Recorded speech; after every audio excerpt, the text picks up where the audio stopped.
तो हमारा विषय बहुत सुंदर चल रहा है, भीष्म स्तुति। तो थोड़ा सा हम समरी ले लेते हैं पीछे से, अभी तक हमने क्या सुना, और फिर लास्ट के जो श्लोक से हम वो ले लेंगे। तो यहाँ स्तुति का अर्थ क्या होता है? भगवान को कुछ अर्पण करना, ऑफरिंग करना, और साथ में उनका गुणगान करना। ये दोनों चीजों को एक साथ जब करते हैं तो इसको स्तुति कहते हैं। तो भीष्म देव शुरुआत में भगवान से कह रहे हैं कि मैं ये मति, मेरी जो बुद्धि है, मैं आपको अर्पण करना चाहता हूँ। और वो करते हुए साथ में भगवान का गुणगान कर रहे हैं। शुरुआत उन्होंने किससे की? भगवान के रूप से, कि आप बहुत सुंदर लग रहे हैं और आपका जो पीताम्बर है नील वर्ण है, और बहुत ही सारे विश्व को वो अट्रैक्ट करता है। और फिर आगे बोलते हैं कि ये तो है, लेकिन इससे भी ज्यादा सुंदर आप पता है कैसे लगते हैं? जब आप अपने भक्तों की सेवा करते हैं। वो जो आपका रूप है ना, वो मुझे अति प्रिय है। जब उनके लिए श्रम करते वक्त आपके माथे से पसीना टपकता है ना? भगवान को कोई श्रम करने की जरूरत नहीं है, भगवान पूरी प्रकृति को चला रहे हैं। मया अध्यक्षेण प्रकृति सूयते सचराचरम। सारा जगत भगवान, प्रकृति भगवान के इशारे से चल रही है ना? भगवान कल हमने सुना सूर्य देव को इशारा कर रहे हैं। तो भगवान कुछ भी, भगवान बोल रहे हैं मेरी ये तो आंखें हैं। और मैं जैसे घर में भी हम अगर कोई काम करते हैं, है ना, हम कहते हैं मशीन से हो रहा है, लेकिन मशीन को चलाने वाला एक ऑपरेटर होता है ना? कोई तो जाके मिक्सी को ऑन करेगा, कोई कंप्यूटर को ऑन करेगा, तब कंप्यूटर ऑटोमेटिक कार्य करेगा उसमें, या कोई सिस्टम फीड करेगा तब ऑटोमेटिक कार्य करेगा।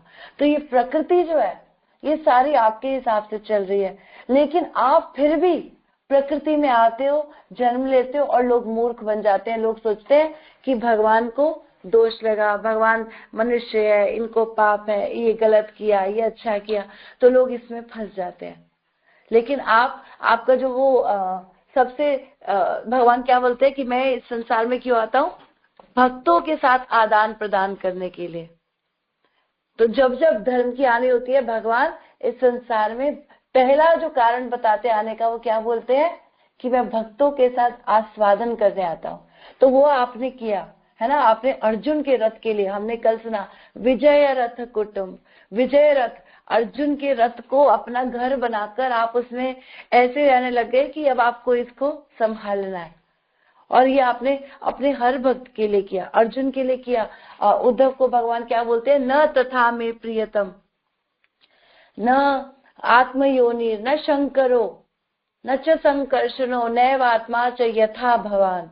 भगवान बोलते हैं मुझे कोई भी संसार में इतना प्रिय नहीं है। कितना? मेरी आत्मा में खुद भी, शंकर, संकर्षण, सब भगवान के प्रिय है। लेकिन भगवान क्या कह रहे हैं? लेकिन न श्री लक्ष्मी, और मैं खुद भी अपने आप से इतना प्रेम नहीं करता जितना मैं अपने भक्तों से करता हूँ। तो ये भगवान का गुण यहाँ पर भीष्मदेव प्रस्तुत कर रहे हैं कि भगवान भक्तों के लिए कोई भी असंभव से असंभव कार्य करते हैं। जैसे कल छल का प्रश्न उठा था, तो एक्चुअली वो यही है, भगवान हर चीज अपने भक्त के लिए करते हैं। किस भक्त के लिए? जो अकिंचन है। अकिंचन का मतलब क्या बताते हैं? कुंती महारानी बोलती है नमो अकिंचन वित्ताय। अकिंचन, अकिंचन का वित्त, अकिंचन भक्त का मतलब है जिसके पास अपना कुछ कहने के लिए नहीं है। मेरे सब कुछ भगवान है। मटेरियल पोजेशंस संसार की उसके लिए कोई मायने नहीं रखती, है या नहीं है वो कोई बात नहीं है। उसके पास धन है नहीं है, लेकिन अपना जिसको वो मानता है वो है भगवान। तो वो होता है अकिंचन भक्त, और उसका धन आप हो। तो क्या बोल रहे हैं? आप उस भक्त के लिए सब कार्य करते हो। आपने अर्जुन के लिए सारी तकलीफें सहन की, है ना? और यहाँ तक कि ये भी बोलते हैं, भीष्म पितामह की एक बहुत सुंदर स्टोरी मुझे ध्यान आ गई, मैं बता देती हूँ। महाराज बता रहे थे कि भीष्म पितामह के पास 5 बाण थे, है ना? 5 बाण थे, लेकिन वो 5 बाण उन्होंने स्पेशल रखे थे कि पांचों जो पांडव है इनको मारना है, क्योंकि वैसे वो नहीं चाहते थे, लेकिन उनको दुर्योधन कह रहा था बार बार। तो वो कहते हैं कि ठीक है, मेरे पास 5 बाण है, मैं इनको उसी से करूंगा। तो भगवान एक्चुअली ये भक्त का आदान प्रदान है, कुछ कर रहे या ना करे, भगवान क्या करते हैं? भगवान लेकर जाते हैं द्रौपदी को, और द्रौपदी वहां जाकर प्रणाम करती है भीष्म देव को।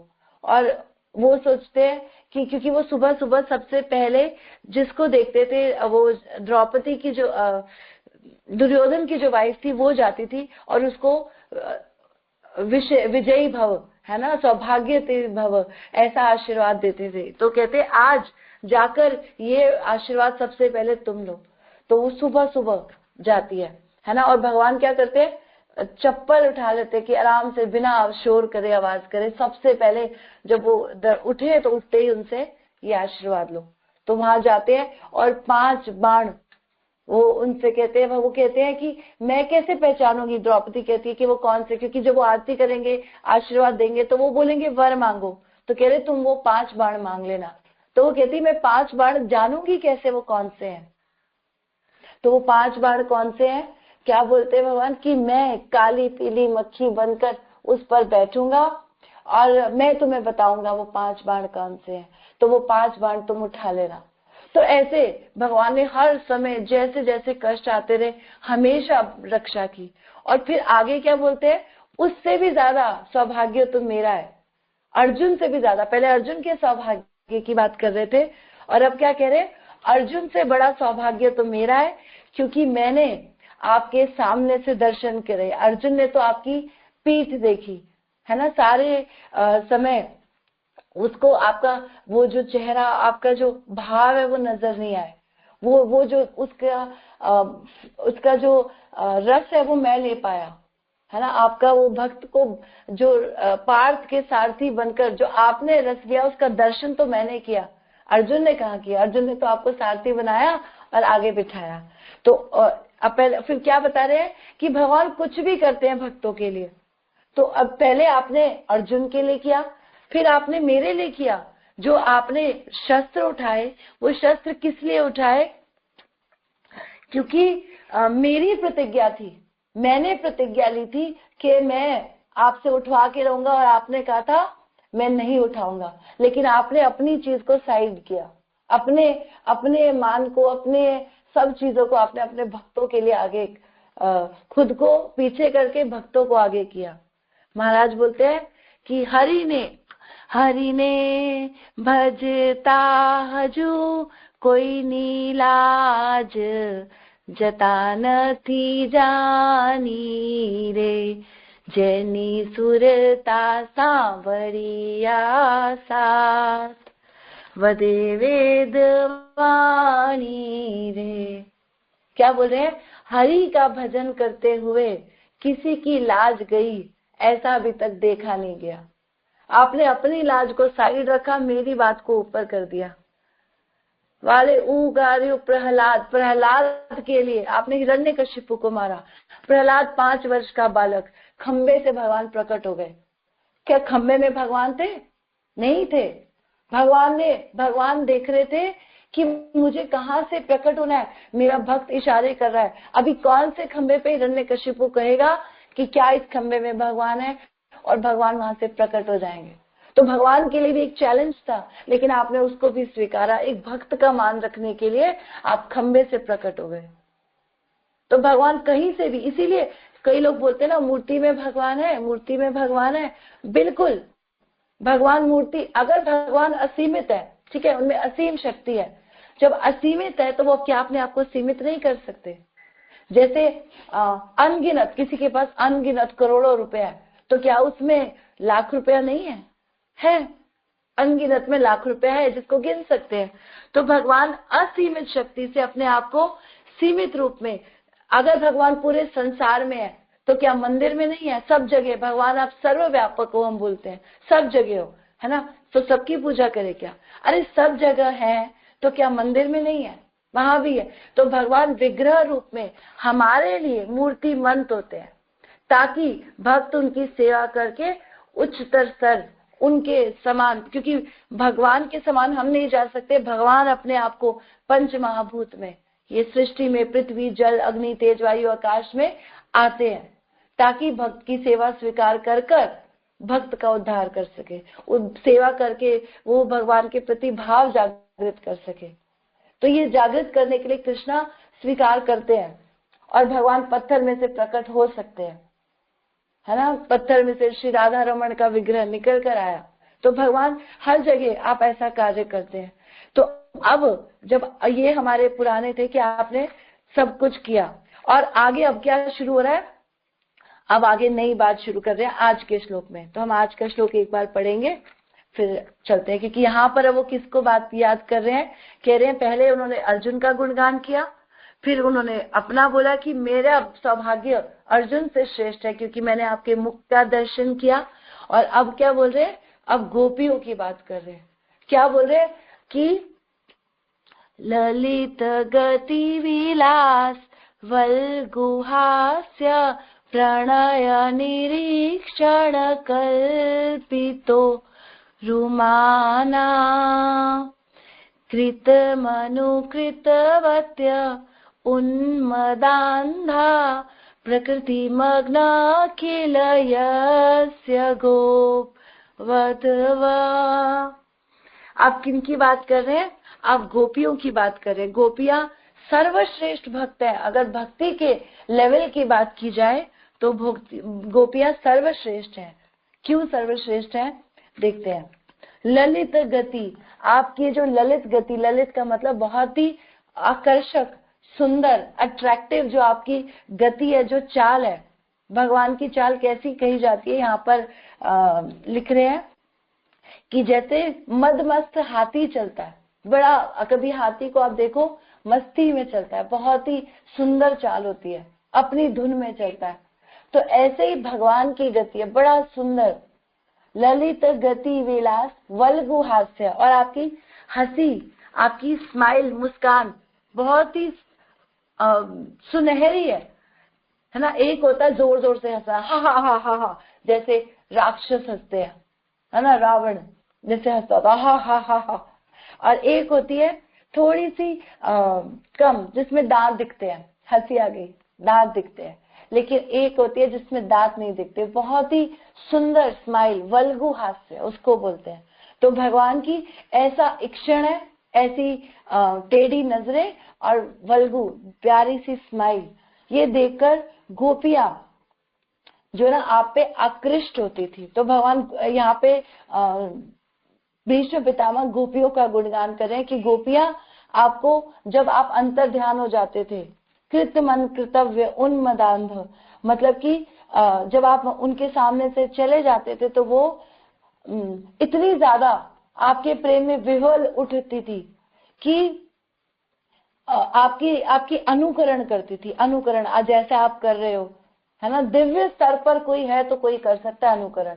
जो भौतिक स्तर के लोग हैं उनको अनुकरण नहीं करना। लोग पता क्या कहते हैं, कृष्ण ने किया तो रासलीला, हम करें तो करेक्टर ढीला। ये बड़ी जनरल सा क्वेश्चन उठ के आता है कि भगवान करे तो क्या बोल रहे हैं, कृष्ण करे, भगवान करते हैं तो रासलीला, और हम अगर करें तो कैरेक्टर ढीला। तो इसका अर्थ यहाँ पर क्या बताने का प्रयास कर रहे हैं कि गोपियां जो है वो भगवान के साथ नित्य सिद्ध, उनका पुराना संबंध, भगवान की वो स्वकीया है। स्वकीया का मतलब होता है भगवान के धाम में वो स्वयं सारी लक्ष्मियां है जो भगवान की सेवाएं करती है। अगर आप ब्रह्म संहिता पढ़ेंगे तो ब्रह्म संहिता में शुरुआत में ही ब्रह्मा जी बोलते हैं, चिंतामणि प्रकर सद्म सुकल्प वृक्ष लक्षावृतेषु सुरभि अभिपालयन्तम् लक्ष्मी सहस्र शतसंभ्रम सेव्यमानम् गोविंदमादि पुरुषम तमहम भजामि। करोड़ों करोड़ों लक्ष्मी आई जो गोपियां है, ये वही है जो आपकी नित्य सेविकाएं हैं, वहां पर आपकी हमेशा से सेवा कर रही हैं। लेकिन जब भगवान ब्रज में आते हैं, परा किया भावे जहां प्रजते प्रचार, तो स्वकीया आपके धाम में आपकी ही पत्नियां आपकी सेवा कर रही हैं। लेकिन जब भगवान ब्रज में आते हैं तो ये परा किया रस जो है, दूसरे की वाइफ है ना, ये रस बहुत डिफरेंट रस है। कृष्ण रसों के आगार है, सारे रसों का आस्वादन कर सकते हैं, हर प्रकार के रस का। तो दूसरे की स्त्री भगवान दिखा रहे हैं, है नहीं, लेकिन दूसरे की स्त्री का रूप लेकर जब वो नीचे आती है तो फिर यहाँ कृष्ण उनके साथ प्रेम का वो रस लेते हैं जैसे प्रेमिका प्रेम में सारी चेष्टाएं करती है अपने जो है लवर को पाने के लिए, जिनसे वो प्रेम करती है। तो ये बहुत अलग प्रकार का रस है जो संसारी दृष्टि से, भौतिक दृष्टि से नहीं समझा जा सकता। इस संसार में प्रेम है ही नहीं, यहाँ तो छल कपट है, एक दूसरे की you scratch your my back and I scratch your back. हम एक दूसरे का संसार में प्रेम प्रेम नहीं है, पति पत्नी का प्रेम प्रेम नहीं है। यहाँ पर तुम मेरे लिए करो, मैं तुम्हारे लिए करूं, बस एक दूसरे से हमें कुछ न कुछ इच्छाएं हैं। लेकिन गोपियां वो थी जो जिन्होंने कुछ इच्छा नहीं की, सदा कृष्ण की सेवा। उन्होंने अपना मन कृष्ण को देकर रखा था। ता मन मनस्का मदगत प्राणा, है ना। भगवान क्या बोल रहे हैं कि उन्होंने अपना मन मुझे देकर रखा है।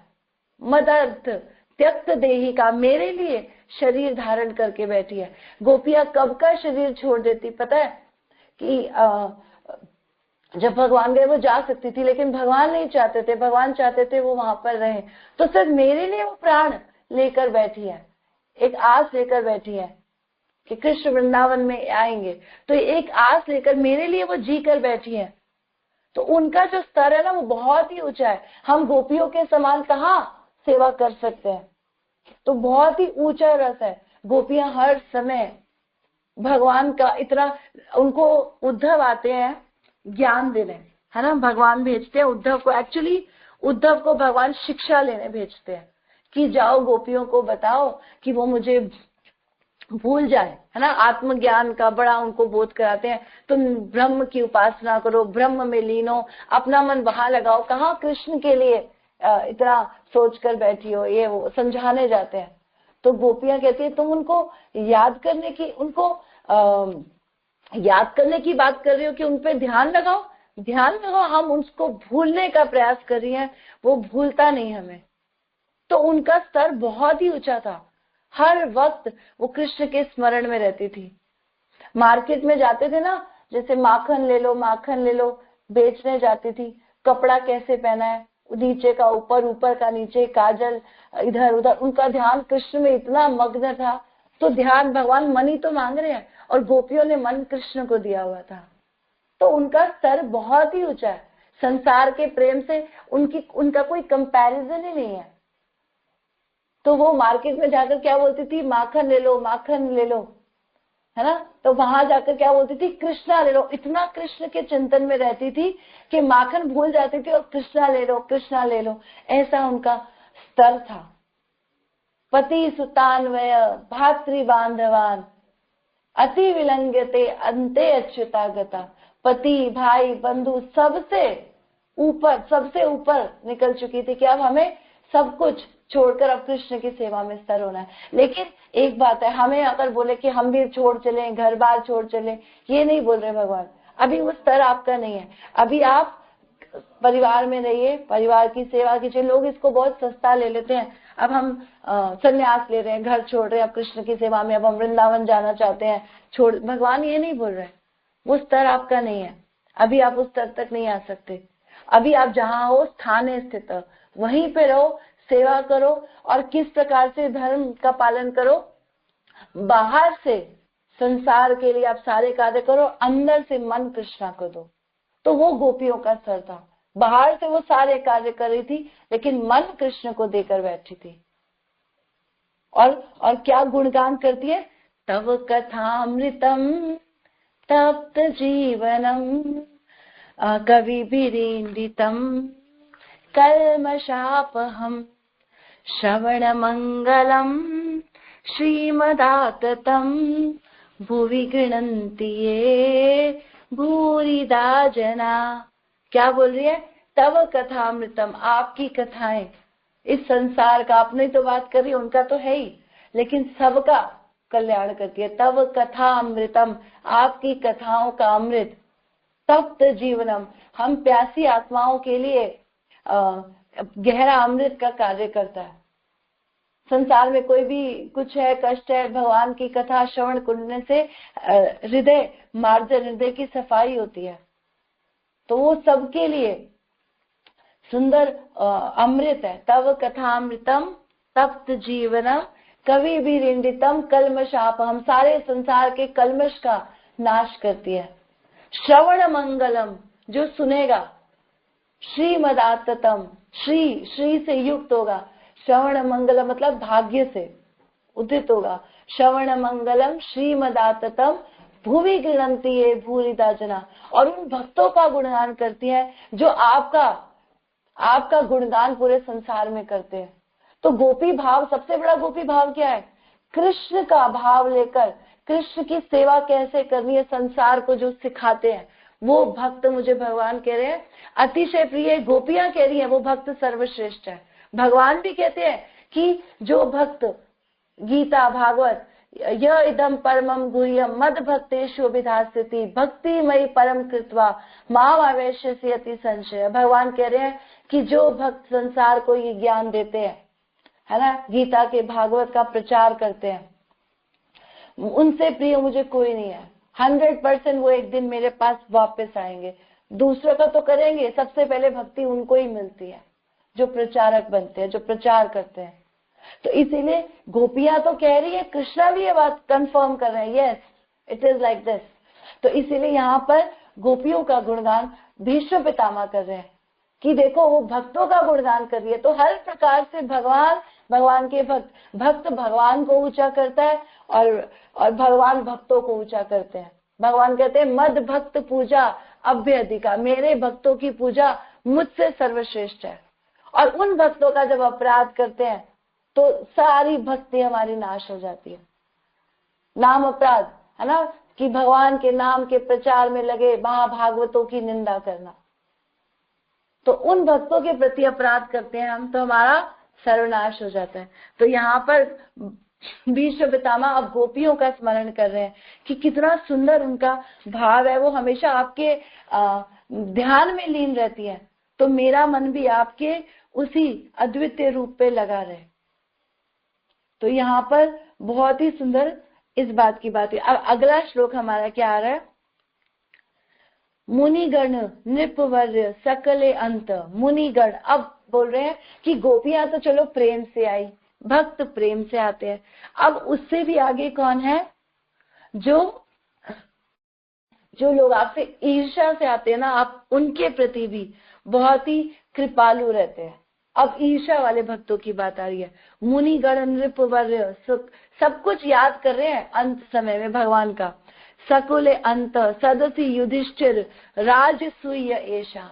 युधिष्ठिर महाराज ने जब राजसूय यज्ञ किया था, जब वो पूरी सृष्टि के चक्रवर्ती सम्राट महाराज राजा बन गए थे, विजयी होने के बाद जब कुरुक्षेत्र का युद्ध जीत गए, तो उसके बाद राजसूय यज्ञ, ये बहुत ही महंगा, बहुत ही धन और इस पे लगता है, हर कोई ये यज्ञ भी नहीं कर सकता, तो बहुत खर्च वाला, और परिस्थितियों में भी आजकल के तो वैसे ही पॉसिबल नहीं है कलयुग में, लेकिन उस समय में जब ये किया जाता था तो इसमें क्या होता था, एक घोड़ा छोड़ा जाता था और उस घोड़े को कोई पकड़कर उसको कि जो है आपको इस राजा की सत्ता को स्वीकार करना होगा, आप सब इसके अंतर्गत आएंगे, और अगर कोई नहीं करता था तो उसको फाइट करनी होती। जो विरोध करता था कि मैं नहीं मानता इनको सम्राट, तो उनको युद्ध करके विजयी होना पड़ता था। तो कहते हैं कि उस समय जब ये राजसूय यज्ञ हो रहा था तो आपको आप पूजा वहां पे डिसाइड की कि सबसे पहले किसकी पूजा की जाए। इतने सारे मुनि गण नृपवर्य, इतने सारे लोग थे, महापुरुष, राजा, विद्वान, इस महान सभा में सबसे सर्वश्रेष्ठ पूजा किसकी की जाए, है ना। तो वहां पर नकुल सहदेव ने बोला कि हमें कृष्ण की पूजा सर्वश्रेष्ठ करनी चाहिए, क्योंकि भगवान जो है पूरे संसार की जड़ है। यथा तरो मूल निषेचनेन तृप्यन्ति तद स्कंद भुज उपशाखा, है ना, कि भगवान संसार की जड़ है। जैसे पेड़ की जड़ में पानी देने से फूल को, पत्ती को और टहनी को अलग से पानी देने की आवश्यकता नहीं होती, तो उसी प्रकार से अगर हम भगवान की भक्ति करते हैं तो सभी देवी देवताओं, ऋषि मुनि, उपासना इसकी उसकी सबकी हो जाती है,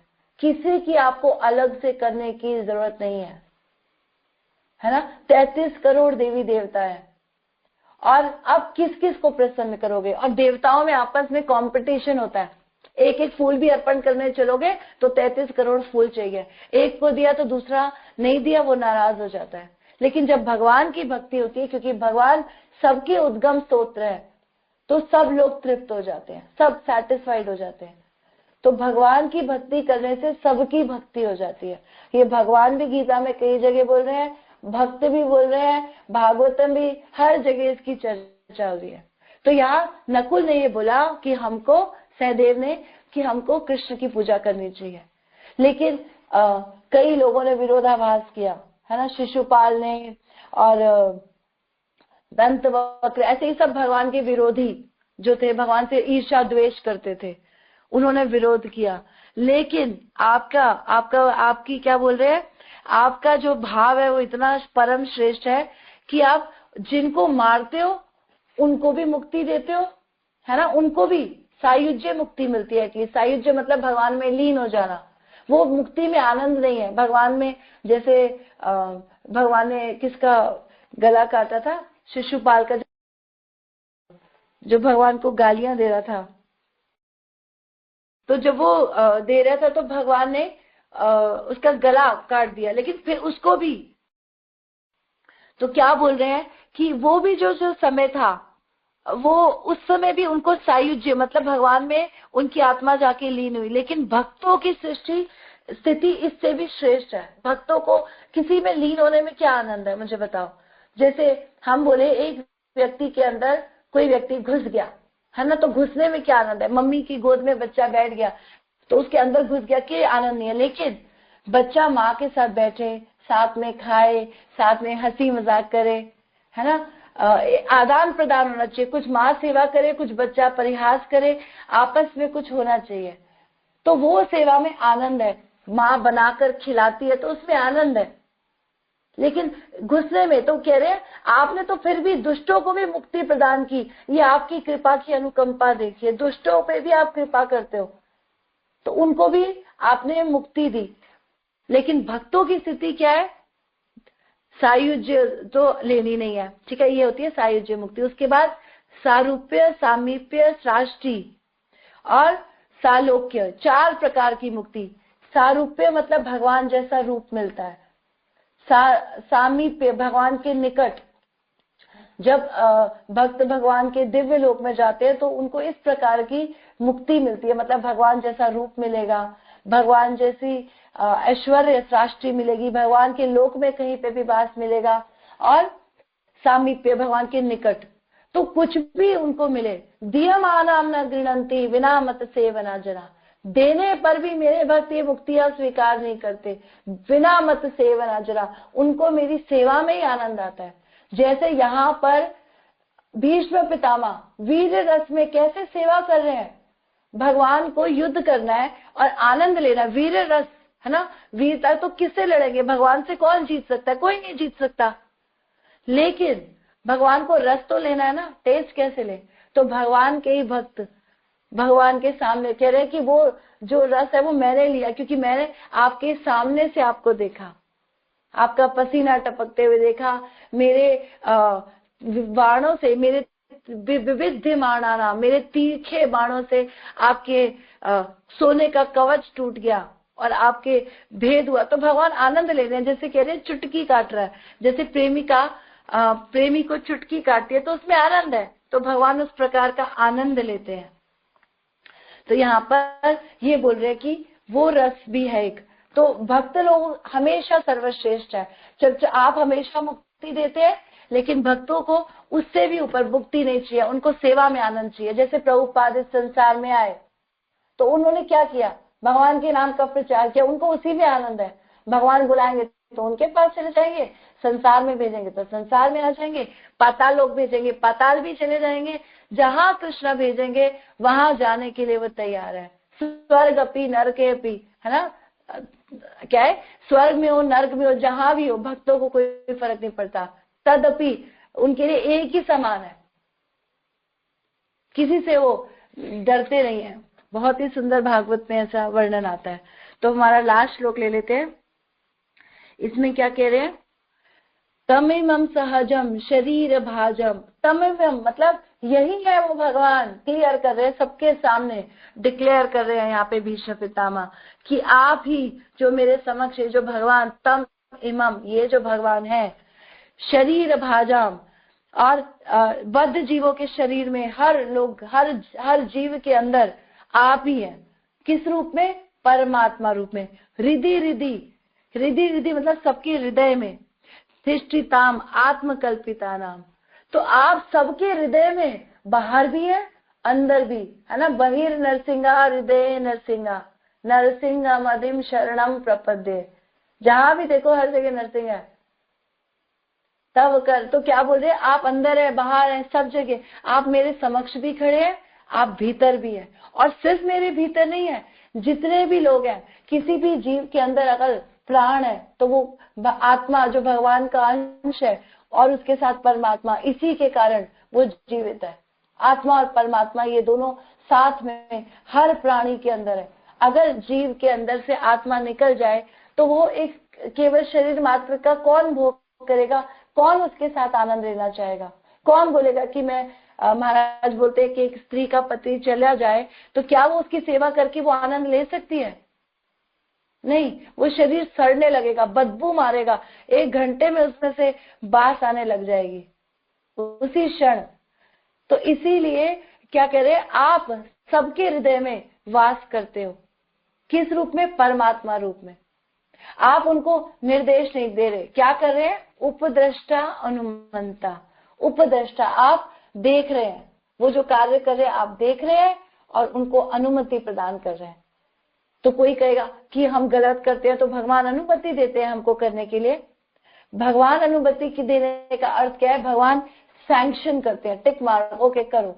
जैसे कोई जीव के पास स्वतंत्र इच्छा है, वो जो करना चाहे करे, ठीक है। उसको भगवान बाहर से ज्ञान देंगे, भीतर से भी बताएंगे, लेकिन समय आने पर, अभी नहीं। बाहर से भक्तों के थ्रू और शास्त्रों के थ्रू भगवान गुरु जीवन में भेजेंगे, उसको ज्ञान देंगे।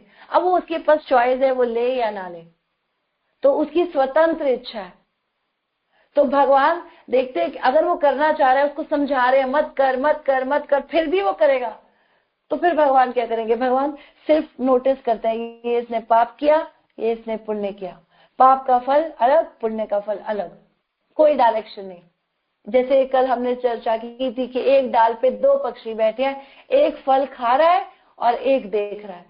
तो परमात्मा रूप में भगवान जीव को देख रहे हैं। अरे ये ऐसे कर रहे हैं ना, कोई कह रहा है कौन देखता है? तो भगवान साक्षी हृदय में बैठे हैं, हर समय आपको देख रहे हैं। तो भगवान देखते हैं, भगवान गाइडेंस नहीं दे रहे, क्योंकि जीव ले ही नहीं रहा है, बाहर से इतना प्रयास कर रहे हैं। लेकिन जब वो भगवान की तरफ उन्मुख होता है उनकी हेल्प से, तो भगवान भीतर से भी गाइडेंस देते हैं और कृष्णा स्फुरित हो जाते हैं। वो परमात्मा रूप से जागृत होकर अंदर से गाइडेंस भी देते हैं। पहले श्लोक में हमने इस बात कल चर्चा की थी कि भगवान अपने शुद्ध भक्तों को गाइडेंस देते हैं कि कैसे करना है। संसार में भगवान सिर्फ देख रहे हैं पाप और पुण्य का फल, लेकिन जब कोई भक्ति करता है तो उसको भगवान भीतर से कैसे उनके करीब आना है। भगवान कहेंगे ददामि बुद्धि योगम तम ये न माम उपयांति है, जो मेरा प्रीति पूर्वक भजन करते हैं उनको मैं बुद्धि देता हूँ कैसे मेरे नजदीक आना है। भगवान ही उसको और हेल्प करेंगे। जो दूर होना चाहता है भगवान उसको और दूर करते हैं, जाओ, क्योंकि वो समझना नहीं चाह रहा। अभी उसको संसार में कष्ट भोगने दो। माया देवी कष्ट देके, प्यार से नहीं सीख रहा ना, तो माया देवी कष्ट देके जब इसको उसके पास कोई संसार का आश्रय नहीं बचेगा तभी आएगा, सीखेगा। सिखाना प्रेम से सीख जाओ या गुस्से से। माँ प्यार से भी सिखाती है, गुस्से से भी। तो माया देवी या तो योग माया का रूप लेगी या महामाया का रूप लेगी। तो योग माया कृष्ण से योग कराती है अगर हम सेवा करने का प्रयास करते हैं, और महामाया दंड देके सिखाती है कि संसार में आश्रय नहीं है, सिर्फ भगवान के पास चला जा। तो दोनों रूप से हमको सिखाने का प्रयास कर रहे हैं। तो भगवान भीतर से उपदेश देंगे। तो कह रहे, पूछ रहे कि किस रूप में भगवान सबके अंदर रहते हैं, तो उसको आगे बता रहे हैं। प्रति दशमिव एव नैकदार्थमेकम समधिगतो अस्मि विदूत भेदमेह। क्या बोल रहे हैं कि जैसे एक सूरज आप आकाश में देखते हो और उसका प्रतिबिंब नीचे थाली में भी या पानी में हमको दिखने लगता है ना, यहाँ भी सूर्य का प्रतिबिंब दिख रहा है।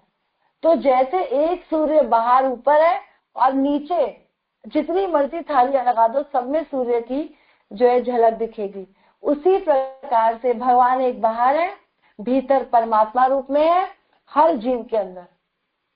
तो भगवान का तीनों स्वरूप है, एक है क्या, कौन सा है, वदंती तत्वमिदं तत्वम यद ज्ञानम अद्वयम ब्रह्मेति परमात्मेति भगवान इति शब्द थे। लोग भगवान को एक ही रूप में जानते हैं, भगवान निराकार है, निराकार है, निराकार, निराकार ब्रह्म भगवान का स्वरूप है, लेकिन उससे सर्वश्रेष्ठ भगवान का साकार रूप है। झगड़ा पता क्या है लोगों का, कि निराकार में से साकार आया या साकार में से निराकार, है ना। एक निराकार ज्योति है, उसमें से भगवान एक रूप लेके प्रकट हो गए हैं और अब हम लोग इनकी पूजा करने लगे। भगवान थोड़ी है, भगवान तो निराकार ब्रह्म है। ये ऐसा डाउट्स लोगों को रहते हैं, लेकिन भगवान गीता में क्लियर कर रहे हैं कि नहीं, तीनों रूप है, ब्रह्मेति परमात्मेति भगवान इति शब्द थे। ब्रह्म भगवान का सत्य यानी कि सत्य रूप है, जैसे प्रकाश भगवान के शरीर की आभा, यस्य प्रभा प्रभवतो जगदंड कोटि, इस सारे जगत में जो रोशनी आ रही है वो भगवान के शरीर की आभा प्रभा, ब्रह्म ज्योति जो है वो भगवान के शरीर की रोशनी है। भगवान के धाम में न तदभासते सूर्य, वहां पे सूर्य चंद्रमा नहीं है, वहां ये सूर्य चंद्रमा यहाँ पर रोशनी देते हैं भगवान के धाम में, और वहां से नीचे ब्रह्म ज्योति तक भगवान के शरीर से रोशनी से ही सारा जगत जो है दीप्यमान है, सब जगह रोशनी है, प्रकाश है। तो लोग क्या बोलते हैं, प्रकाश में लीन हो जाओ, सूर्य तक ही, जैसे सूर्य का प्रकाश हमारे घर में आ रहा है तो हम जानने का प्रयास ही नहीं कर रहे कि सूर्य है या नहीं, तो ये ज्ञान अधूरा ज्ञान है। प्रकाश आ रहा है, पीछे स्तोत्र है ना, यानी कि साकार रूप में से सूर्य का एक साकार रूप है जिसमें से निराकार ये रोशनी आ रही है, साकार रूप है और निराकार। तो निराकार की पूजा सर्वश्रेष्ठ नहीं है, तो निराकार साकार भगवान का साक्षात रूप है। जैसे सूर्य को समझने के लिए तीन कैटेगरी समझ सकते हैं, सूर्य की रोशनी, सूर्य की सतह और सूर्य लोक में भगवान का स्वरूप सूर्यदेव, सूर्यदेव, ये समझे तो तीन हो गई, एक प्रकाश, एक सूर्य का लोक और तीसरा सूर्यदेव। तो तीनों प्रकार से ये तीनों एक्चुअली भगवान के समझने के लिए जो उपमा दी गई है, ऐसा नहीं है कि ये भगवान है, ये कंपैरिजन हमारे को समझ आ जाए इसलिए ऐसे बताया गया है। तो सबसे पहले सूर्य का प्रकाश जो है ये निराकार ब्रह्म स्वरूप है, सूर्य की सतह परमात्मा स्वरूप है कि उसका रूप है, वो निराकार नहीं, उसका रूप है, इसीलिए परमात्मा जो है वो रूप है उनका, चतुर्भुज रूप है। और उसके बाद आगे जाकर सूर्य देव, उसमें कृष्ण जो है वो सर्वोत्तम सब चीजों के मूल है। ईश्वर परम कृष्ण सच्चिदानंद विग्रह अनादिरादिर गोविंद सर्व कारण कारणम, सर्व कारण कारण ईश्वर परम कृष्ण सच्चिदानंद विग्रह, क्लियर, सत्य चित्त और आनंद, ब्रह्म सत्य है, चित्त सत्य प्लस चित्त मतलब सत्य और ज्ञान परमात्मा स्वरूप है, जो ये ज्ञान है पाप पुण्य देख रहे हैं, नोटिस कर रहे हैं, ये ज्ञान में कार्य कर रहे हैं। और आनंद अगर लेना है तो कृष्ण के साथ। आपने कभी किसी और देवी देवताओं की ऐसी लीलाएं सुनी भक्तों के साथ जितनी कृष्ण की बचपन से हम सुनते आ रहे हैं? पैदा होते ही जिस बालक ने कार्य करने शुरू कर दिए, है ना, जेल में जन्म हुए, बाहर चले गए, और कैसे वो आगे जाकर माता पिता की हथकड़ियां खोल दी, है ना, 6 दिन के बालक ने पूतना को मार दिया, ऐसा कभी सुना? 7 वर्ष के बच्चे ने गोवर्धन उठा लिया, सभी। तो ये भगवान की जो सुंदर लीलाएं हैं, ये सुनकर जीव का उद्धार होता है। इन सब में शिक्षाएं हैं, हर लीला के अंदर एक गहरी शिक्षा है। तो वो जो आनंद, जो रस है, वो सच्चिदानंद स्वयं कृष्ण है। बाकी सब तो निराकार ब्रह्म की उपासना कृष्ण की भक्ति करने से हो गई, आपको अलग से करने की आवश्यकता ही नहीं है, भगवान ने अपना रूप दे दिया। यही है, शास्त्र क्लियर वर्णन कर रहे हैं। इस्कॉन में आते ही पहले दिन बता दिया जाता है भगवान कौन है, कृष्ण भगवान है। छोटा बच्चा भी किसी से पूछोगे तो बताएगा। बाहर आप जाओ, बहुत जगह कंफ्यूजन है, भगवान कौन है लोगों को पता नहीं। आप किसी से भी पूछो, लोग उल्टा पुल्टा आंसर दे देंगे। ज्योति है, ये है, वो है, ध्यान करो। किस पे ध्यान करो? मेडिटेशन सिखाते हैं, किस पे मेडिटेशन करना है? How to meditate on what? शून्यवाद, एक बिंदु पे ध्यान लगेगा। क्या ध्यान लगेगा? फिर बाद में घर आ जाओगे, फिर बिंदु क्या हुआ, क्या हमारे अंदर चेंज आएगा। लेकिन भगवान की लीलाएं सुन के हृदय का मार्जन होता है। सारे काम क्रोध ये सब निकल जाते हैं। काम क्रोध दास न तार लाठी खाए, भ्रमिते भ्रमिते यदि साधु वैद्य पाए, तार उपदेश मंत्र पिशाची पलाए, कृष्ण नाम लय तबे कृष्ण निकट आए। कृष्ण का नाम लेकर हृदय से सारी काम वासना, सारी गंदगी निकल जाती है। काम क्रोध दास है, सदियों से हम इसके दास बने हुए हैं। इच्छाएं हो रही है, पूरी नहीं हो रही तो क्रोध आ रहा है, फिर इच्छाएं आ रही है, कहाँ जा रही है? सब शरीर के लिए, सब कुछ शरीर के लिए करे जा रहे हैं। काम क्रोध दास होना, इसके दास बने हुए हैं।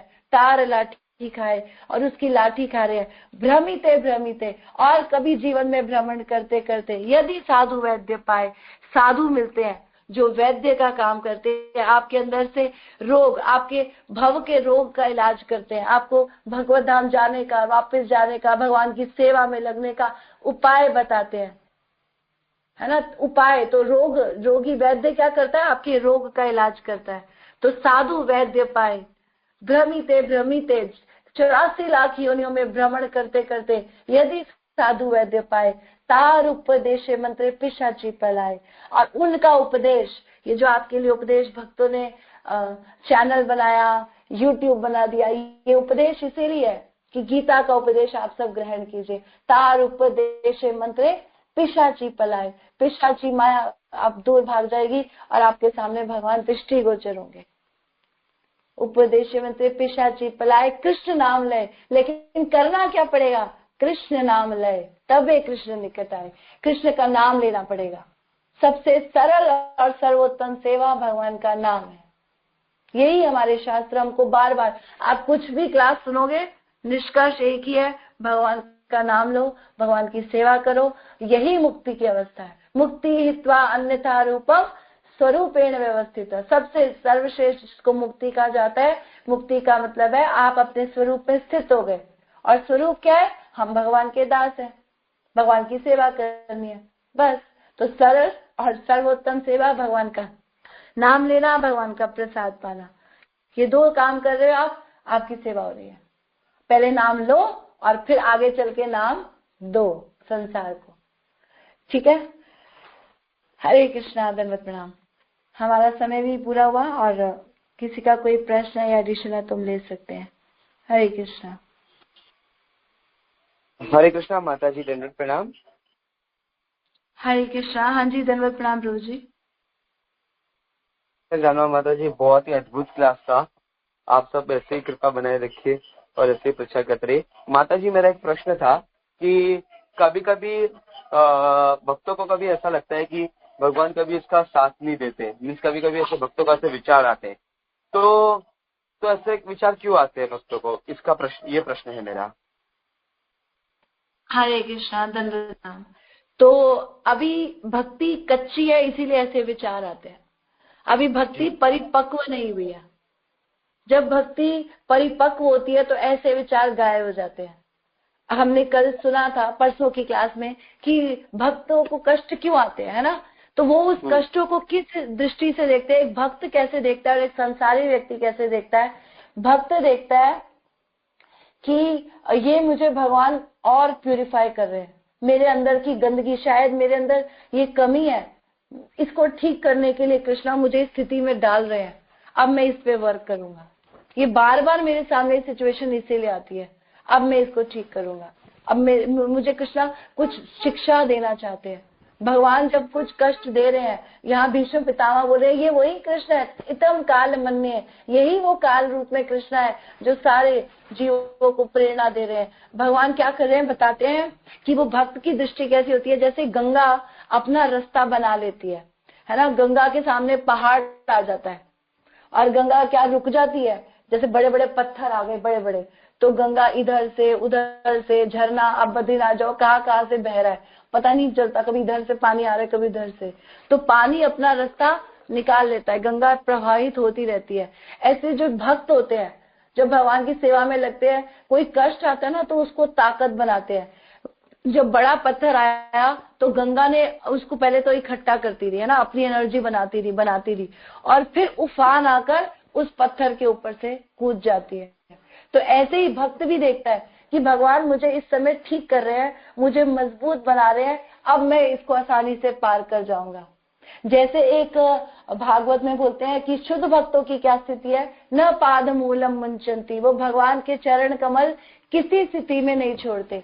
जैसे एक राहगीर होता है, पहाड़ से और झरने से बहुत कुछ कूद फांद कर अपने घर पहुंचता है, तो घर पहुंचकर उसको कभी याद नहीं आता कि मैं कितनी कष्टों से आया, है ना। अपने बच्चों को देखता है, परिवार को देखता है, भूल जाता है मैंने जो भी कुछ किया, और वो बड़ा अपने आप को खुश नसीब पहुंचता है कि मैं ठीक ठाक पहुंच गया हूँ भगवान की सेवा में, घर की सेवा में। तो ऐसे ही भक्त का दृष्टि होती है, वो क्या देखता है कि जितने भी चीजें थी ना, ये सब मुझे कृष्णा ने संसार को मुझे सिखाने के लिए दी, और अब इसको पहुंचकर वो फाइनली भगवान के पास पहुंच गया, तो उसको वो नजर ही नहीं आते। तो अभी भक्ति में हम कच्चे, अभी हमें भक्तों का संग करना है, और शुद्ध भक्तों की ये जो कथाएं हैं, प्रार्थनाएं हैं, इनसे शिक्षाएं लेनी है। इसीलिए भक्तों की प्रार्थनाएं पढ़नी चाहिए, वो क्या प्रार्थना करते हैं, तब वो भाव हमारे अंदर आ पाएगा। ठीक है प्रभु जी, क्या मैंने आपको उत्तर दिया? धन्यवाद माता जी आपका। आप सब लोग बस ऐसे खुश रहे, और बहुत खुशी भी हुई थी कल क्रतु महाराज जी के कल दर्शन हमें जुहू मंदिर में हुए थे कल। हरे कृष्णा। तो ठीक है, भगवान के भक्तों की, शुद्ध भक्तों की कृपा आपको मिली, महाराज की कृपा मिली, बहुत ही सुंदर आपने बताया, थैंक यू सो मच। हरे कृष्णा। हरे कृष्णा। हरे कृष्णा। किसी और का कोई प्रश्न है? दंडवत प्रणाम। दंडवत प्रणाम। हरे कृष्ण, दादा प्रणाम।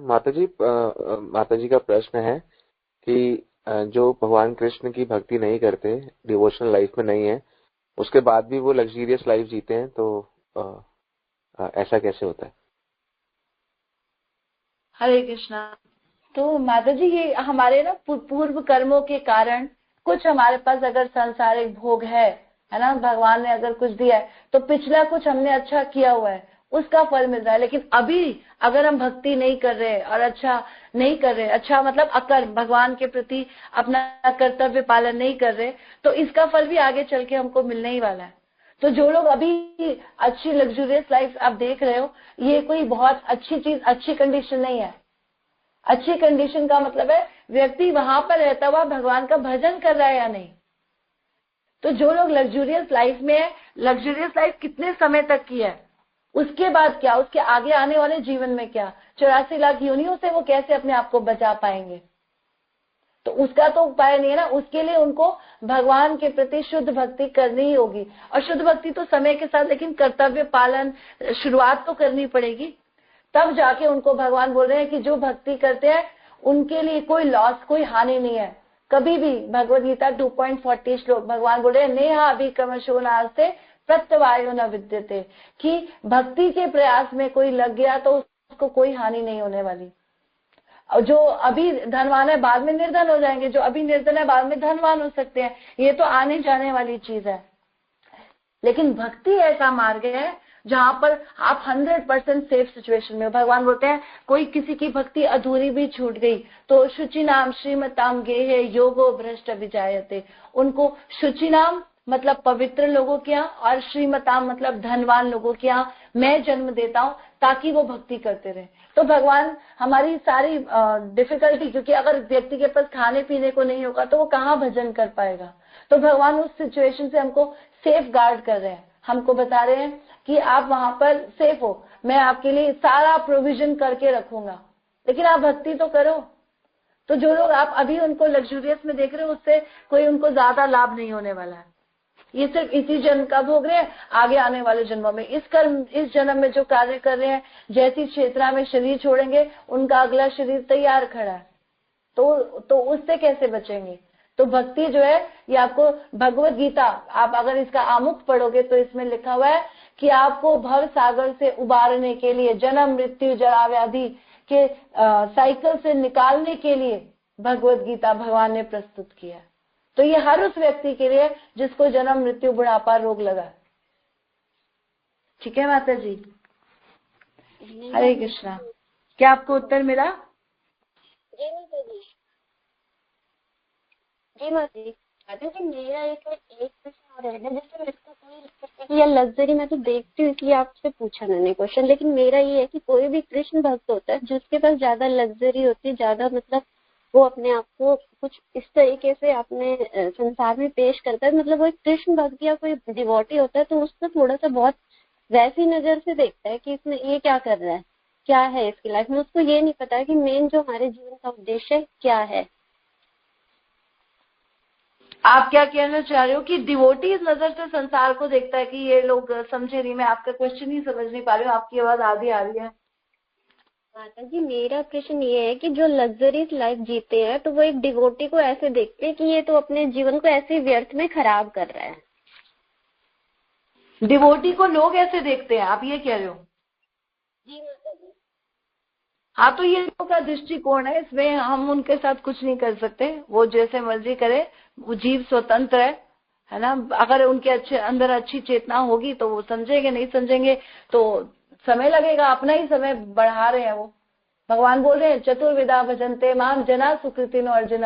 मेरी भक्ति तो वो 4 प्रकार के लोग करेंगे, आर्थ जिज्ञासु अर्थार्थी ज्ञानी च भरतर्षभ। जो दुख के कारण भगवान की शरण में आते हैं, है ना, अर्थार्थी जिनको धन चाहिए वो किसी कारण से भगवान की शरण में आते हैं, ज्ञानी और आर्थ जिज्ञासु अर्थार्थी। जिज्ञासु जिसके अंदर बहुत जिज्ञासा है, भगवान कौन है, सृष्टि कैसे रची गई, मेरे को कष्ट क्यों आ रहे हैं, जिसके अंदर ऐसे क्वेश्चन आते हैं, मैं कौन हूँ, कहाँ से आया हूँ, कहाँ जाऊंगा, तो उनके लिए वो लोग भक्ति कर लेते हैं।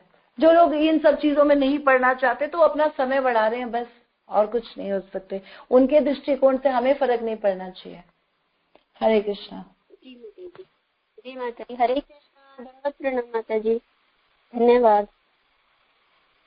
धन्यवाद। किसी और का कोई प्रश्न है? हरे कृष्णा माता जी, धन्यवाद, प्रणाम। हरे कृष्णा। हाँ जी, धन्यवाद, प्रणाम माता जी। माता जी विप्रलम्ब भाव क्या होता है?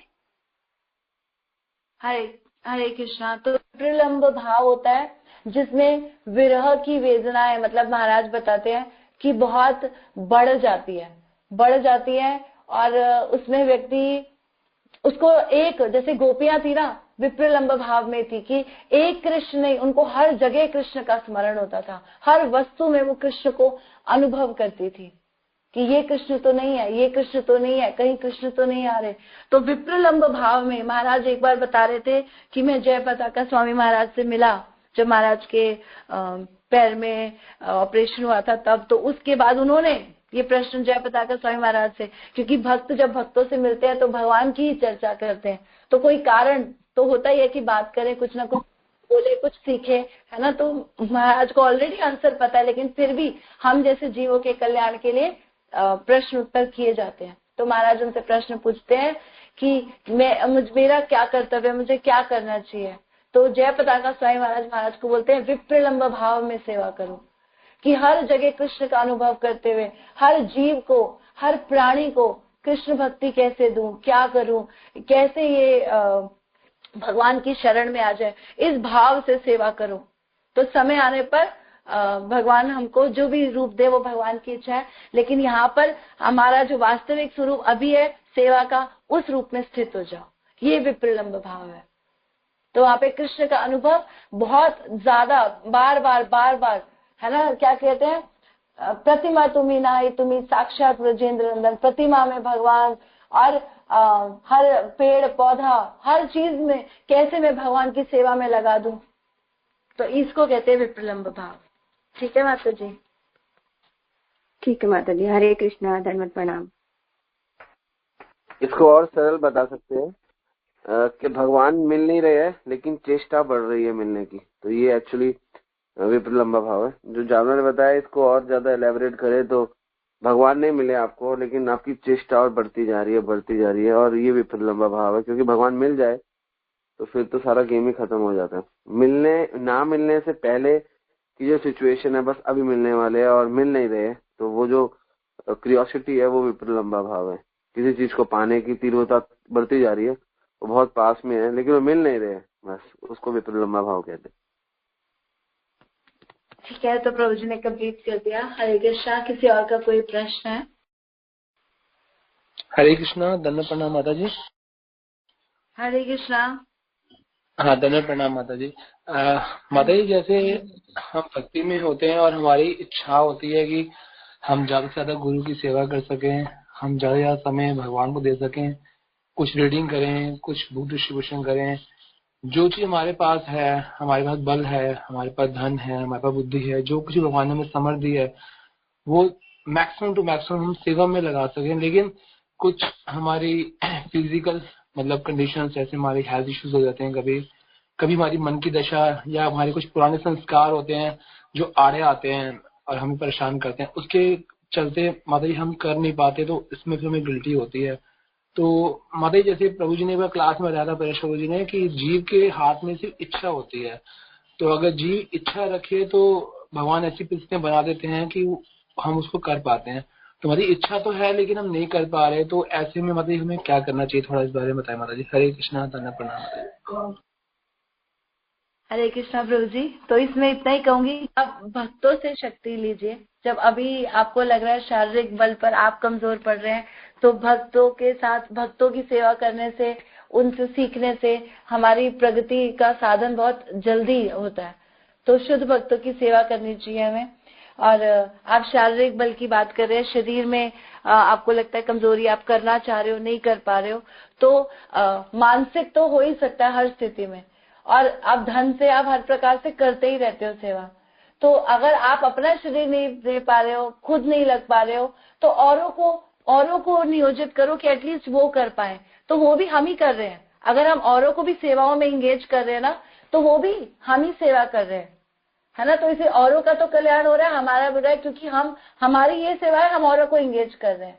तो आप एटलीस्ट औरों को लगा सकते हैं, नए लोगों को इंकरेज कर सकते हैं। जैसे आपने एक बार बोला था कि मैं महाराज के सारे लेक्चर्स वीडियो एडिटिंग करवा देना चाहता हूँ। ऑफ कोर्स आप करना चाहे तो भी अब आपके लिए इतना समय नहीं है ना, लेकिन आपके पास धन की शक्ति है, तो आप वो धन लगाकर वो कार्य करवा सकते हैं। तो वो आप ही कर रहे हैं सेवा। आपका धन लग रहा है, तन लग रहा है, मन लग रहा है, आप ही का लग रहा है। ठीक है, तो मैं तो ये कहूंगी, बाकी प्रभु जी आपको और इलेबोरेट बता पाएंगे। हरे कृष्ण। एक्चुअली इच्छा में सिर्फ इच्छा नहीं होती, इच्छा में सुरक्षा भी होती है। जो हमारी भगवान के लिए कार्य करने की इच्छा होती है तो ऊपर से भगवान की सुरक्षा होती है। लेकिन हमें कई बार शारीरिक कमजोरी और ये जो भी चीजें हैं, तो क्योंकि हम पूर्ण रूप से अभी थोड़ा सा घबराहट रहती है, ऐसा होगा वैसा होगा। सनातन गोस्वामी 120 साल की उम्र में गोवर्धन की परिक्रमा कर रहे हैं, भगवान को उन पर दया आ रही है। भगवान कह रहे भैया आप मत करो, आपकी कमर आप टेढ़े हो चुके हो, लेकिन आपकी इच्छा इतनी प्रबल है कि आपको सुरक्षा, क्योंकि हम क्यों किसी चीज में इच्छा करके पैक होते हैं, क्योंकि हमको सुरक्षा का थोड़ा फर्क लगे, ऐसा होगा वैसा होगा। तो इच्छा जब सुरक्षित हो जाती है, इच्छा में सुरक्षा का मतलब ही पूर्ण इच्छा होती है, शुद्ध इच्छा होती है। इच्छा है लेकिन सुरक्षा का भय है, तो अभी इच्छा पूर्ण शुद्ध नहीं है लेकिन इच्छा तो है। इसीलिए हमने कल जो क्लास लिया था, आपका यही है। का मतलब आपके पास कुछ भी और रह नहीं गया, मतलब आप पूर्ण रूप से शरणागत हो गए हो। आपको अब सुरक्षा भी भगवान की है, और अब तो आपको बस गो एड होना है। तो इच्छा करना, और इच्छा के बाद जो सुरक्षा का कॉन्सेप्ट जब माइंड में से हट जाता है कि भगवान सुरक्षित करेंगे, तो हमारी इच्छा शुद्ध होती है। उससे पहले हम इच्छा करते हैं क्योंकि हम ज्ञान के आधार पे करते हैं, सेवा के आधार पे करते हैं। लेकिन है कि इच्छा के अंदर भी सुरक्षा की अगर भावना रहती है तो इच्छा शुद्ध नहीं होती। तो ये पूरी रूप से इच्छा होनी चाहिए कि भगवान करेंगे। तो ये इच्छा धीरे धीरे पहले वाला स्टेप करने से दूसरा स्टेप आता है, उसको 10 साल, 5 साल, 8 साल, 20 साल भी लग सकते हैं, एक दिन भी लग सकता है। वो डिपेंड करता है हमारी इंटेंसिटी पे। जैसे सनातन गोस्वामी को चिंता नहीं है कि उनकी कमर टूटे, मरे, जिए, कुछ भी हो, तो वो स्थिति एकदम से आती भी नहीं है और आर्टिफिशियली आनी भी नहीं चाहिए, ये धीरे धीरे आती है। तो प्रगति इसी को कहते हैं। पहले हम 1 माला करते हैं, फिर 10 माला, फिर 16 माला। तो जब अंत में पूर्ण रूप से भय, भय का मतलब क्या होता है, जब भय पूरा चला जाए भक्त में से तो क्या है, तो उसको कोई डर नहीं है। भक्त को क्यों भय नहीं है? क्योंकि भक्त को मौत का भय नहीं है, इसलिए भक्त को भय नहीं है।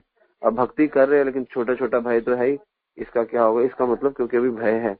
अब भक्ति कर रहे हैं, ये भय भी निकल गया कि मरने का जो सबसे बड़ा भय है, तो शुद्ध हो गई भक्ति। तो इसलिए स्तर से होता है। तो धीरे धीरे ये हायरार्की है, 2 मिनट में आएगी नहीं, 2 साल में आएगी नहीं, शायद 10 साल 20 साल भी लग जाए। लेकिन जब तक इच्छाएं हैं, क्योंकि पता है ना, ज्ञान तो है ही, पूरी गीता भागवत पढ़ ली, भक्तों का संग है, लेकिन फिर भी एक सुरक्षा का जो हर जगह है कि हम हमेशा चाहे डिवोटी जैसे नॉन डिवोटी है ना, LIC करवाते हैं ना, बिकॉज थोड़ा भय तो है ही। कोई आजकल तो वो भी आ गई है कि मरने के बाद 1 करोड़ मिलेगा, पता नहीं क्या कहते हैं, पावर टर्म या mid term, I don't know. तो ऐसे भी है, क्योंकि भय हमेशा बना रहेगा। भय जगत में, भय छूट गया तो आप तो वो हो गए ना, क्या कहते हैं, हम तो प्रभुपाद हो गए ना। प्रभुपाद को भय नहीं है ना, वो उनको अटैक आ रहा है, उनको भय नहीं है, उनको कोई फर्क नहीं पड़ता। तो अभी सुरक्षा, 2 चीजें है सुरक्षा में। सुरक्षा को ये नहीं हमें आलसी हो जाना है कि कोई सुरक्षा की चिंता नहीं, हमें ये पता है कि कृष्णा हमारी सुरक्षा करे। अगर कृष्णा सुरक्षा नहीं कर रहे, इनकेस हमारी कृष्णा सुरक्षा नहीं कर रहे, तो भी कोई प्रॉब्लम नहीं है। कृष्णा यही चाहते हैं कि हमको, हमारा बस अब ये भी इतना ही था, हमारा इतना ही टारगेट था, हमको इतना ही डिवोशन करना था। एक बार मैंने महाराज से पूछी थी ये बात, तो महाराज मुझे कहते कृष्णा इतना ही चाहते हैं मुझसे, मैं यही करूं, ज्यादा चाहेंगे तो अपने आप करवा लेंगे। तो इसलिए ये वाली चीज कोई बात नहीं, इच्छा करते रहो, इच्छा करते रहो, और धीरे धीरे इच्छा बड़ी हो जाएगी, और उसमें से सुरक्षा का जो कॉन्सेप्ट है वो घुल जाएगा, फिर ठीक हो जाएगा। अभी इच्छा के साथ सुरक्षा है थोड़ी, ये भी है। इसलिए अभी इच्छा है, अच्छी है, शुद्ध है, लेकिन थोड़ा सा फर्क है, बस थोड़ा सा, वो थोड़ा सा, ज्यादा फर्क नहीं है। डोंट वरी अबाउट इट कि मैं ऐसा हूँ या वैसा, नहीं, ठीक है, धीरे धीरे होगा, लेकिन एक दिन हो जाएगा, एक दिन कोई डाउट नहीं रह जाएगा, सब कुछ भगवान कर देंगे। बस अब यहाँ पे ज्यादातर डिवोशन में जो भक्त लोग हैं, उनके अंदर जो ये पॉइंट आता है वो सिर्फ सुरक्षा को लेकर ही आता है, और कोई पॉइंट नहीं आता। भक्त पूर्ण रूप से भगवान में शरणागत है 100%, लेकिन थोड़ी सी सुरक्षा उसको रिक्वायर्ड है, और वो भी धीरे धीरे। प्रभुपाद जी का भी तो फैक्ट्री में आग लगी, प्रभुपाद जी भी पूरी मेहनत कर रहे थे, प्रचार कर रहे थे झांसी में, लेकिन फैक्ट्री चला रहे थे सुरक्षा, क्योंकि घर परिवार चलाना है, थोड़ा बिजनेस है, इतना प्रॉपर्टी है, थोड़ा सा लगा रहता है ना। जो छोटी सी हमारी टिक्की बंधी हुई है, हम ये नहीं कहते तोड़ दो, वो बंदी रहने दो, वो अपने आप समय से होगा। ये जो आपका जो प्रश्न है, इसका आंसर सिर्फ समय है, इसका कोई आंसर नहीं है, क्योंकि already you are doing, still there is a problem, then it will take time, that's it, और कुछ नहीं है।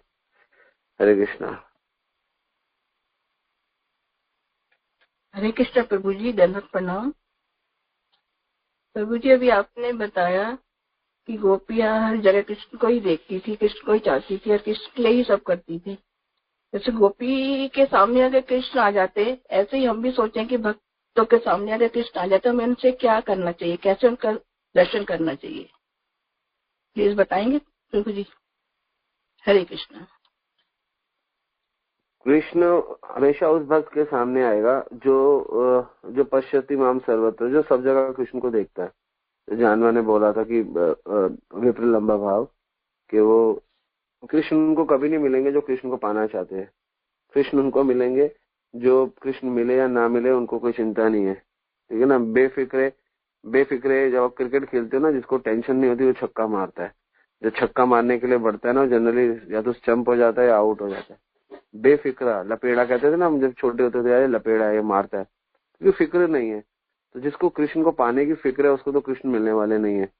कृष्ण फिक्र करनी है तो कृष्ण की सेवा की फिक्र करो, उसको भी कृष्ण मिलेंगे, ठीक है ना। तो ये इंपॉर्टेंट है। तो कृष्ण मिलेंगे या नहीं मिलेंगे, सामने आएंगे, उनके सामने तो कभी नहीं आएंगे जो कृष्ण को पाना चाहते हैं और कुछ करना नहीं चाहते, उनको कभी कृष्ण नहीं मिलेंगे, क्योंकि कृष्ण को पता कुछ किया भी है नहीं, कोई एक्सपीरियंस है नहीं, धक्के खाए नहीं, आके ऊपर आके गड़बड़ी करेगा, मुझे आप चाहिए, फिर ऊपर भी कहेगा आप चाहिए, सेवा, इसलिए सेवा से। और अगर मान लो आपके अंदर ये इंटेंसिटी है कि कृष्ण मेरे को मिलेंगे, अब मुझे क्या करना चाहिए, उसी समय कृष्ण आपको बुद्धि दे देंगे कि आपको क्या करना चाहिए। जैसे छोटे से ध्रुव महाराज को बुद्धि दे दी कि ध्रुव महाराज जब भगवान सामने आए तो भगवान क्या करे, मुझे तो कुछ पता नहीं। भगवान ने उनके सिर पे अपना शंख रखा और ध्रुव महाराज ने भगवान का गुणगान किया। कृष्ण सामने आ गए तो क्या करना है वो कृष्ण तभी आपको रिवील करा देंगे। कृष्ण सामने आए क्या करना है वो इम्पोर्टेंट नहीं है, कृष्ण कैसे आएंगे वो इम्पोर्टेंट है। तो कृष्ण उनके सामने आएंगे जो कृष्ण को प्राप्त नहीं करना चाहते।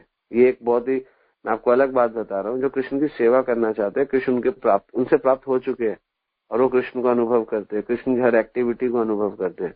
ये जो हमें जीवन में प्राप्त करने की जो आदत है ये भौतिक गुण है, आध्यात्मिक गुण ये नहीं है। आध्यात्मिक गुण है देना ना कि लेना। तो हमें देना है, हमें कृष्ण तो चाहिए ही नहीं, हमें तो कृष्ण को प्रसन्न करना है, क्योंकि हमको कंफर्म हो चुका है कि कृष्ण भगवान है और संपूर्ण जगत के मालिक है। सब कुछ उनके, हमको उनको सर्व करना है।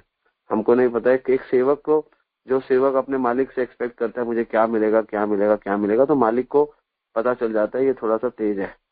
लेकिन जो सेवक चुपचाप आता है, सेवा करता है, मालिक से कोई डिमांड ही नहीं है, मालिक को पता ही नहीं, मालिक अपने आप ही कहता है बेटा ये ले तेरे लिए आज मैं बर्फी का डिब्बा लाया हूँ, तेरे लिए मैं कपड़े तेरे बच्चों के लिए। ओह, वो कहता है ओह वेरी नाइस, मैं बड़ा खुश हूँ कि आपने मुझे दिया, क्योंकि उसकी एक्सपेक्टेशंस नहीं है। तो जब एक्सपेक्टेशंस भगवान को पाने की भी नहीं होती, सेवा की होती है, तो भगवान को आप प्राप्त कर चुके हो। तो यही तो गौड़िया वैष्णव सिद्धांत है, यही तो श्री प्रभुपाद जी कर रहे हैं। प्रभुपाद जी तो वृंदावन में कृष्ण को प्राप्त कर चुके हैं, क्योंकि वृंदावन में तो बहुत समय रहे। राधा कुंड में तो रोते थे, रूप गोस्वामी की समाधि के आगे कृष्ण रोज आते थे, कहते थे मैं आपको प्रसन्न नहीं कर पा रहा। तो कृष्ण कहते हैं, उनको बताते हैं कि तुम अपने गुरु की आज्ञा पूरी नहीं कर रहे। उन्होंने बोला प्रचार करो, तुम कर नहीं रहे। तो फिर वो गए बाहर, उन्होंने किया। इतनी परिस्थिति उनको पता था, गुरु ने बोला है, भगवान ने बोला है, रूप गोस्वामी की समाधि के आगे यही मेरे को अनुभव होता है, यही चीज मेरे से मिसिंग हो रही है, बस मैं वही करूंगा। तो कृष्ण सामने आ जाए और क्या करे, वो कृष्ण आपको बुद्धि दे देंगे। कृष्ण सामने है या कृष्ण पीछे है, कृष्ण दाएं है, ऐसी कोई स्थान नहीं है जहाँ पे कृष्ण नहीं है। भगवान तो कण कण में है, तो भगवान सब जगह है, भगवान कहीं नहीं छूटे हुए, बस हम उनको ढूंढ के उनकी सेवा नहीं कर पा रहे, बस यही प्रॉब्लम है। और ढूंढ के हमको पता ही है ढूंढना क्या है, हमारे अर्चविग्रह ही भगवान है हमारे, उनकी सेवा करके उन्हीं से भगवान प्रकट होंगे। और ये वाला लालच जो है बिल्कुल निकाल दो सब लोग अपने मन से कि भगवान को प्राप्त करना है। भगवान की सेवा को प्राप्त कर चुके हो, अब भगवान प्राप्त हो अब या ना हो, अब तो आपको बस लगे रहना है। और अपने आप जब निस्वार्थ होके मालिक की सेवा करोगे तो अपने आप आपको मिठाई भी देगा, कपड़ा भी देगा, सब कुछ देगा, आप लगे रहो बस। क्या दर्शन है, कितना भगवान क्या कौन से रंग के है, वो सब शास्त्रों में दिया है, उसी को मान के उनकी सेवा करो। उनको साक्षात देखने का प्रयत्न करने वाले व्यक्ति कभी भगवान का साक्षात नहीं देख पाएंगे, क्योंकि ये जो देखने की इच्छा है ये भी भौतिक है, ये भी आंखों का सुख है। तो सबसे सुंदर सुख है कि भगवान को प्रसन्न करना है, और भगवान को प्रसन्न करने के लिए उनकी सेवा करनी है। भगवान प्राप्त हो या ना हो कोई फर्क नहीं पड़ता, और पढ़ना भी नहीं चाहिए ठीक है ना। You serve Krishna and Krishna is just in you also, inside, आपके अंदर है, इनसाइड यू। भगवान आपके अंदर ही, आपको कहीं बाहर भगवान को ढूंढना नहीं है, आपको जो पता है वही सफिशिएंट है। अब आप गो अहेड और आगे बढ़ते रहो, और भगवान अगर सामने आ गए तो ध्रुव महाराज की तरह आपको प्रेरणा दे देंगे क्या करना है।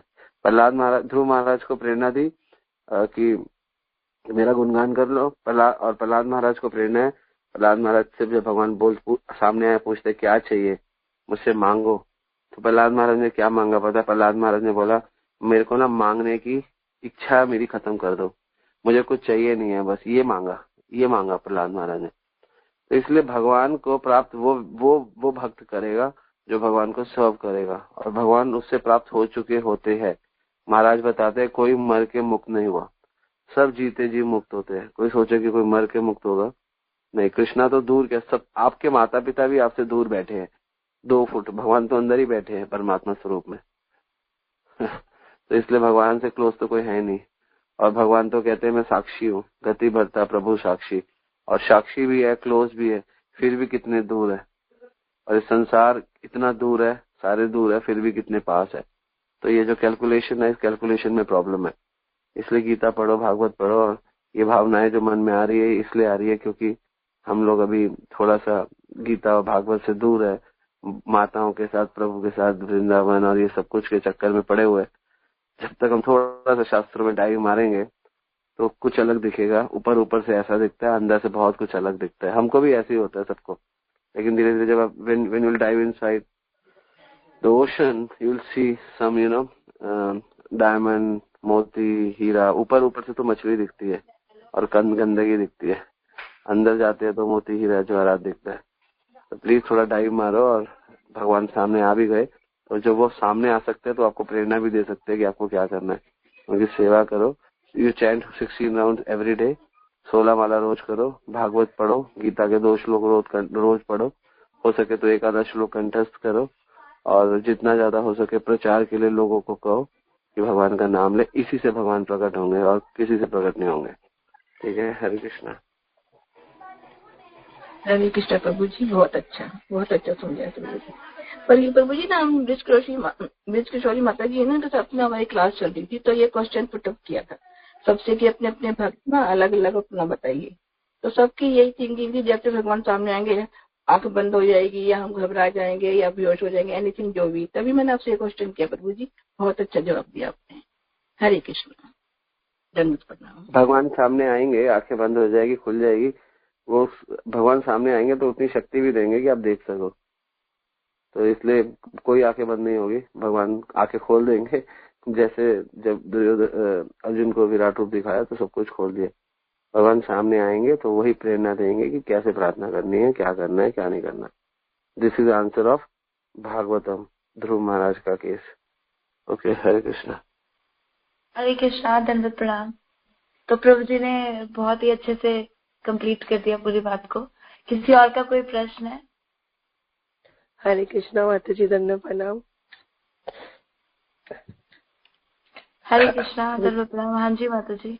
माता जी, बहुत अच्छी क्लास थी आपकी, बहुत सुंदर। माता जी, मेरा एक क्वेश्चन है कि प्रभु जी एक बता रहे थे कि हाँ, जैसे हमारे स्वभाव होता है, किसी का स्वभाव अगर गलत है कि सही है, सपोज एग्जांपल, हमारे स्वभाव में अगर कुछ हम बार बार परेशान हो जाते हैं, कुछ ना कुछ स्ट्रेस ले लेते हैं, लेकिन हमारा स्वभाव ऐसे ही रहता है लाइफ टाइम, तो हम ये चीज चेंज करना चाहते हैं कि हम ऐसा परेशानी मन में ना लें, लेकिन स्वभाव है और हम उसे पूरी कोशिश करते हैं लेकिन फिर भी वो जाता नहीं है।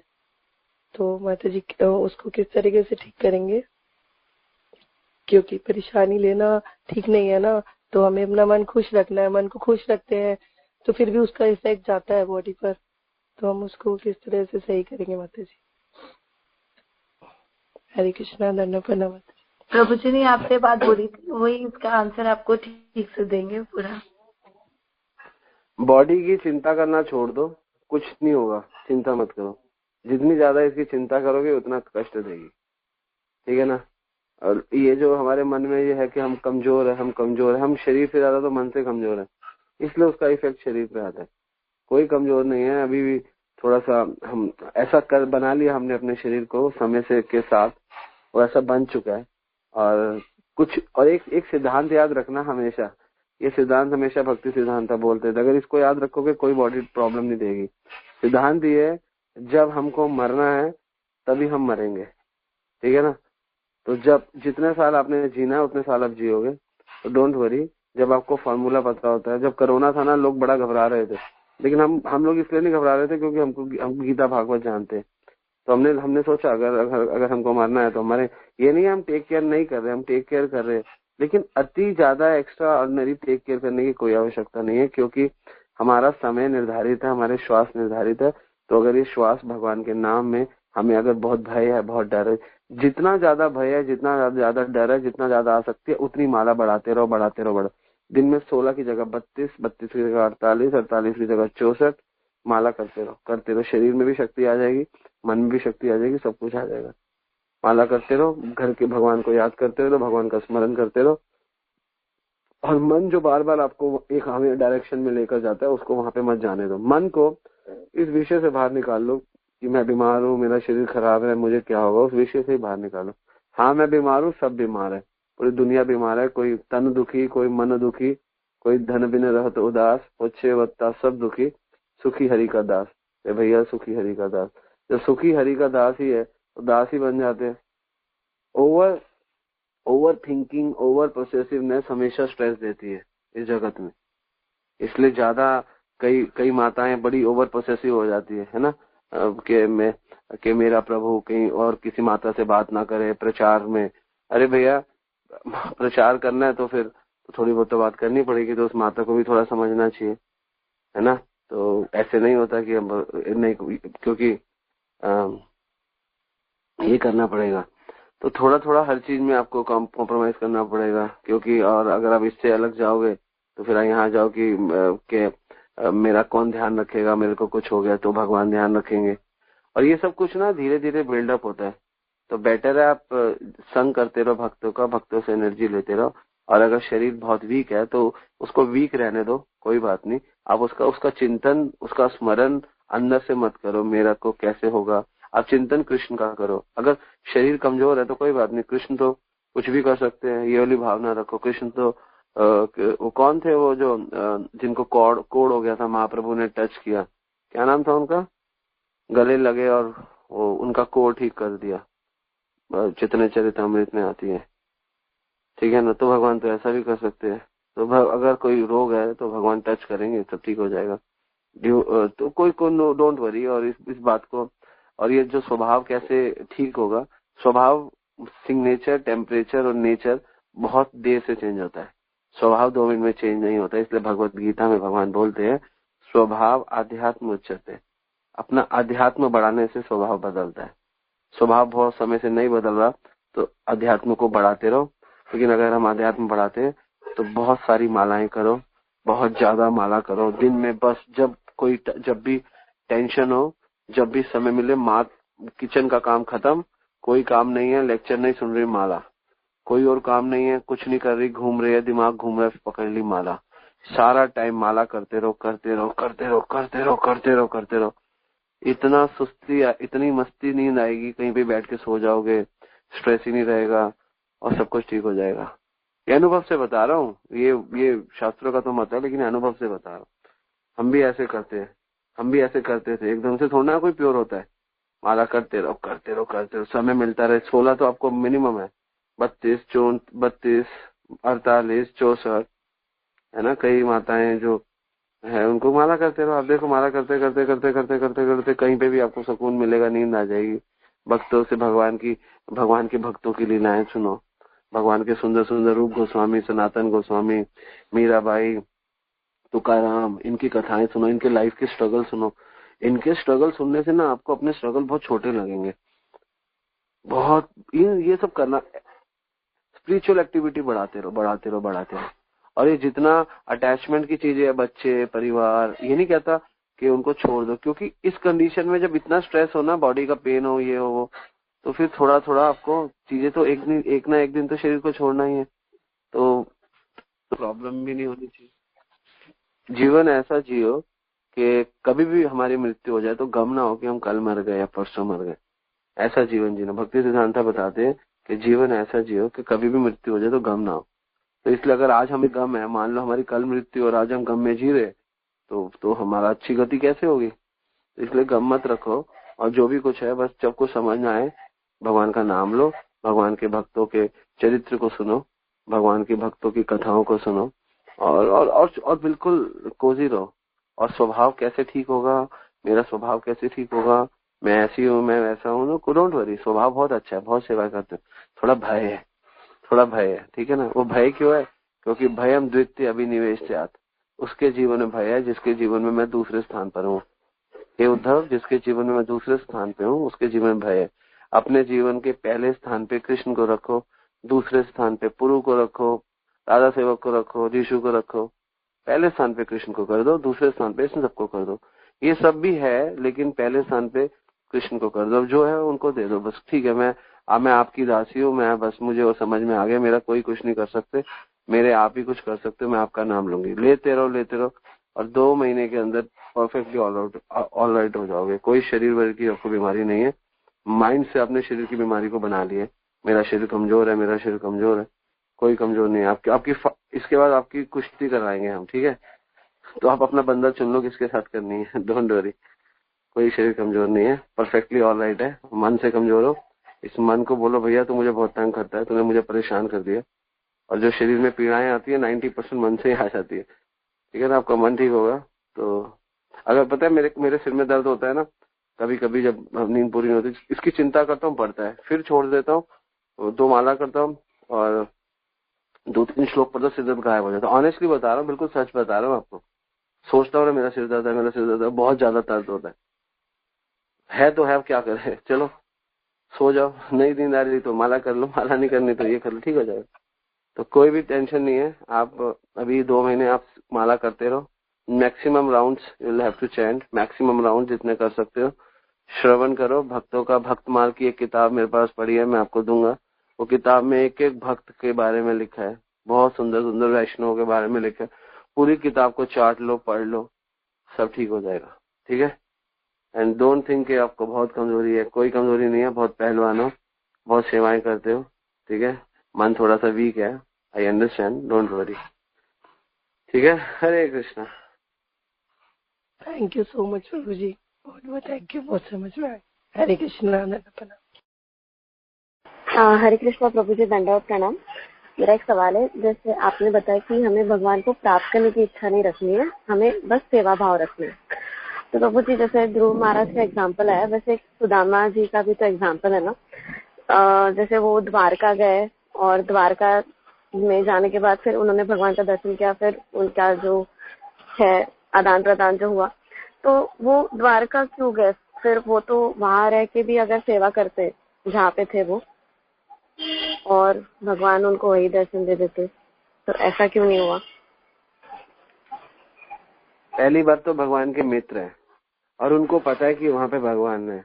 तो हम भी तो धाम में जाते हैं, मायापुर धाम, वृंदावन धाम, हम भी तो जाते हैं।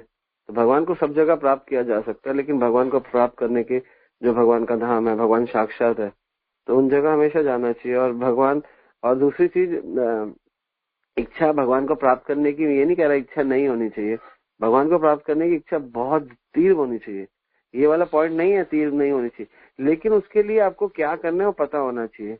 जब आपको वो पता होगा तो भगवान को प्राप्त करने की इच्छा से ज्यादा तीव्र उनकी सेवा की इच्छा होगी। तो जिनको जो भगवान की सेवा कर रहे हैं उनको ज्यादा इच्छा है भगवान को प्राप्त करने की। लेकिन प्रॉब्लम क्या है, जो भगवान को प्राप्त करना चाहते, फाइनल डेस्टिनेशन पे पहुंचना चाहते, डॉक्टर बनना चाहते, पढ़ना नहीं चाहते। I want to become a doctor but मैं पढ़ूंगा नहीं, ये प्रॉब्लम है। इच्छा तो होनी चाहिए ना। रोज हम ये बोले मुझे डॉक्टर बनना है, मुझे डॉक्टर बनना है, दैट इज रॉन्ग। मुझे भगवान को प्राप्त करना है, वो गलत है। मन में रखो मुझे डॉक्टर बनना है और पढ़ाई करो। मुझे भगवान को प्राप्त करना है, मुझे भगवान को प्राप्त करना है, मुझे वो काम आप करते नहीं हो। द्वेष आपके अंदर भरा हुआ है, ईर्ष्या आपके अंदर भरी हुई है, काम आपके अंदर भरा हुआ है। रोज बोल रहे हो डॉक्टर बनना है, डॉक्टर बनना है। अरे भैया डॉक्टर बनना है, पढ़ाई तो करो। तो आपको भगवान को प्राप्त करना है, हमको ज्यादा प्राप्त करना है, ऐसा नहीं है प्राप्त नहीं करना, लेकिन इसको उस पर फोकस नहीं करना। आप अगर आपका एग्जाम है, आप एग्जाम लिख रहे हो, आप दे रहे हो, और आपके एग्जाम में आपका क्वेश्चन पेपर नहीं चल रहा और ये चल रहा है मैं डॉक्टर बनूंगा तो मैं क्या करूंगा, तो आपका दिमाग वहां पर है डॉक्टर बनूंगा मैं, यहाँ पे क्लिनिक खोलूंगा, और आपका एग्जाम चल रहा है और एग्जाम आप दे नहीं रहे हो, ये सोच रहे हो आपका एग्जाम कैसा होगा, गंदा एग्जाम होगा, क्योंकि आपको कॉन्सेंट्रेट करना है अपने पेपर पे। इसमें मेरे 50 या 60 क्वेश्चन आए, मुझे वो क्लियर करने हैं। अभी मेरे को यहाँ पे फोकस ये नहीं करना कि अगर मेरा पेपर क्लियर हो गया मेरा इस कॉलेज में SRCC में एडमिशन हो जाएगा, फिर मैं ये थोड़ा, ये तो बात की, जब रिजल्ट आ जाएगा उसके बाद डिसाइड करेंगे। वो डिसाइड क्या करेंगे, आपका रिजल्ट है, अपने आप ही कॉलेज आपको एडमिशन दे देगा, आपको कुछ करना ही नहीं, अपनी डिग्री सबमिट कराने, अपना मार्कशीट सबमिट करानी है। इच्छा नहीं है ऐसा नहीं है, इच्छा है लेकिन प्रोसेस पे काम नहीं है। प्रॉब्लम ये है लोग प्रोसेस पे काम नहीं करते, प्रोसेस नहीं, विधि नहीं है। हम लोग यहाँ पे विधि पे फोकस कर रहे हैं, और जो हमारा जो गोल है, हमारा जो प्रयोजन है, उस पर थोड़ा कम ध्यान है, ज्यादा ध्यान प्रोसेस पे है। तो इसलिए फोकस प्रोसेस पे होना है, ना कि फोकस उस फाइनल रिजल्ट पे होना है। वो फाइनल रिजल्ट आप जितना मर्जी अच्छी पेपर करके जाओ, फाइनल तो जो आपका पेपर चेकर है, जो आपको चेक करके नंबर देगा ना, आप तो अपनी तरफ से 100% कर रहे हो, लेकिन वो तो आपको कह रहा है आपका 80% आया, आपने मिस्टेक कर दी, सिली मिस्टेक कर दी। ये वैष्णव अपराध और ये सभी सिली मिस्टेक्स है जो कि आपके बहुत मार्क्स खत्म कर देती है।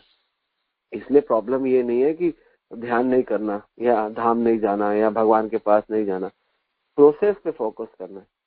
और ये जो आप सुदामा का केस बता रहे हो, सुदामा कितने समय तक कृष्ण के पास नहीं गया, तो वो प्रोसेस ही तो थी, कृष्ण का चिंतन स्मरण कर ही तो रहे थे वो। भगवान उनको दरिद्र बना रहे हैं क्योंकि भगवान उनसे प्रेम करते हैं, और भगवान ने दरिद्र बना के, ऐसा नहीं भगवान ने उनको, उनके बच्चे भूखे रहते थे तभी मरते नहीं थे। 15-15 दिन उनके बच्चों ने कुछ नहीं खाया लेकिन मरे नहीं। आज के टाइम में कोई 2 दिन ना खाए मर जाएगा, तो जिंदा किसने रखा हुआ है? खाने से थोड़ा जिंदा थे वो तो, क्योंकि भगवान में अनंत। तो याद रखना कि सिर्फ आप ये मत सोचो आप भोजन से जिंदा रहते हो, कई लोग बिना भोजन के अच्छे भजन से भी जिंदा रह सकते हैं। तो भोजन और भजन दोनों जिंदा रहने के लिए शरीर को भोजन चाहिए, आत्मा को जिंदा रखने के लिए भजन चाहिए। इसलिए लोग मरे हुए हैं, जीवित रह के भी मरे हुए हैं। जब हम गृहस्थ आश्रम पे क्लास कर रहे थे उसमें बता रहे थे नारद जी, जो भगवान का भजन नहीं को तो वैसे ही मरे हुए हैं, वो जिंदा थोड़ा है, वो तो मरे हुए हैं, उनको छोड़ दो। जो भगवान का वो मरे हुए हैं, वो मेरे लिए नारद जी कहते हैं वो तो मरे हुए लगते हैं जिंदा लेकिन मरे हुए हैं। तो जितना भोजन शरीर को चाहिए उतना भजन आत्मा को चाहिए, क्योंकि हम तो आत्मा है। तो इसलिए ये पॉइंट के भगवान के पास हो गए, क्योंकि उनको नॉलेज थी कि वो भगवान है। हमको नॉलेज है कि वृंदावन धाम है, हमको नॉलेज है कि जगन्नाथपुरी धाम है, हमको नॉलेज है मायापुर धाम है, द्वारिका धाम है ना। हम जाए क्यों ना जाए जब हमको पता है, जब उनको पता है। और उनकी बीवी ने उनको इंसिस्ट किया जाओ मित्र के पास जाओ। हम और हम लोगों को इच्छा नहीं करने की, ऐसा नहीं है, हमको इच्छा करनी है, लेकिन इच्छा थोड़ी करनी है और विधि पे कार्य ज्यादा करना है। जी प्रभु जी। तो अभी और एक, जैसे हम कभी धाम जाते हैं तो हमें क्या क्या करना चाहिए और क्या क्या नहीं करना चाहिए, वो थोड़ा सा एक्सप्लेन कर दीजिए। धाम में जाके 3 काम करना चाहिए। सबसे पहला, धाम में जाके दान देना चाहिए। जो लोग धाम में जाके दान नहीं देते वो बहुत बड़ा अपराध करते हैं। और दूसरा, धाम में जाके श्रवण करना चाहिए। लोग धाम में जाके श्रवण नहीं करते, वो भी गलत है। और तीसरा, धाम में जाके सेवा करनी चाहिए। और इन तीनों को बाद जाके दर्शन करने चाहिए। और हम ये तीनों नहीं करके दर्शन करते तो ये तीनों के बाद दर्शन का फल है धाम में, याद रखना। ये 3 काम नहीं करते तो फिर धाम में जाने का कोई फायदा नहीं है, वो दर्शन नहीं है, वो बस आंखों का एंटरटेनमेंट है। धाम में जाके 3 काम करने चाहिए, और ये हरि भक्ति विलास में लिखा है और भक्ति सिद्धांता भी बताते हैं। 3 काम क्या करना चाहिए? दान करना चाहिए, श्रवण करना चाहिए, और तीसरा सेवा करनी चाहिए। तीनों करने के बाद फिर जाके भगवान के दर्शन होते हैं। इन तीनों के बिना आपको भगवान के दर्शन धाम में हो ही नहीं सकते। सिर्फ मन में एक वहम है कि हम धाम में जाके मजे कर रहे हैं। तो धाम में जाओ तो श्रवण जरूरी है, धाम में जाओ तो दान जरूरी है, और धाम में जाओ तो सेवा जरूरी है। ठीक है, हरे कृष्ण। जी प्रभु जी। और क्या नहीं करना चाहिए, जैसे कोई वैष्णव अपराध रहते हैं? हाँ, ऑब्वियसली वैष्णव अपराध नहीं करना चाहिए। और धाम में 1-2 चीजें और नहीं करनी चाहिए। धाम में लड़ना नहीं चाहिए। धाम में अगर कोई धामवासी आपसे रिक्शे वाला 10 के 20 रुपए मांगे, दे दिया करो।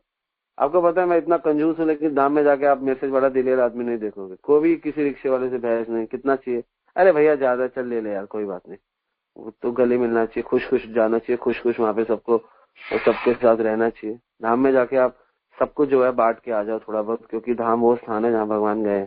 और धाम को मेंटेन करा हुआ इन सारे धामवासियों ने, ब्रिजवासियों ने, या जो भी हर धाम में, अगर हम उनको सेवा नहीं करेंगे तो वो हमारी जो क्या कहते हैं, हमारा जो कल्चर है, डिवाइन कल्चर, उनको कैसे मेंटेन करेंगे।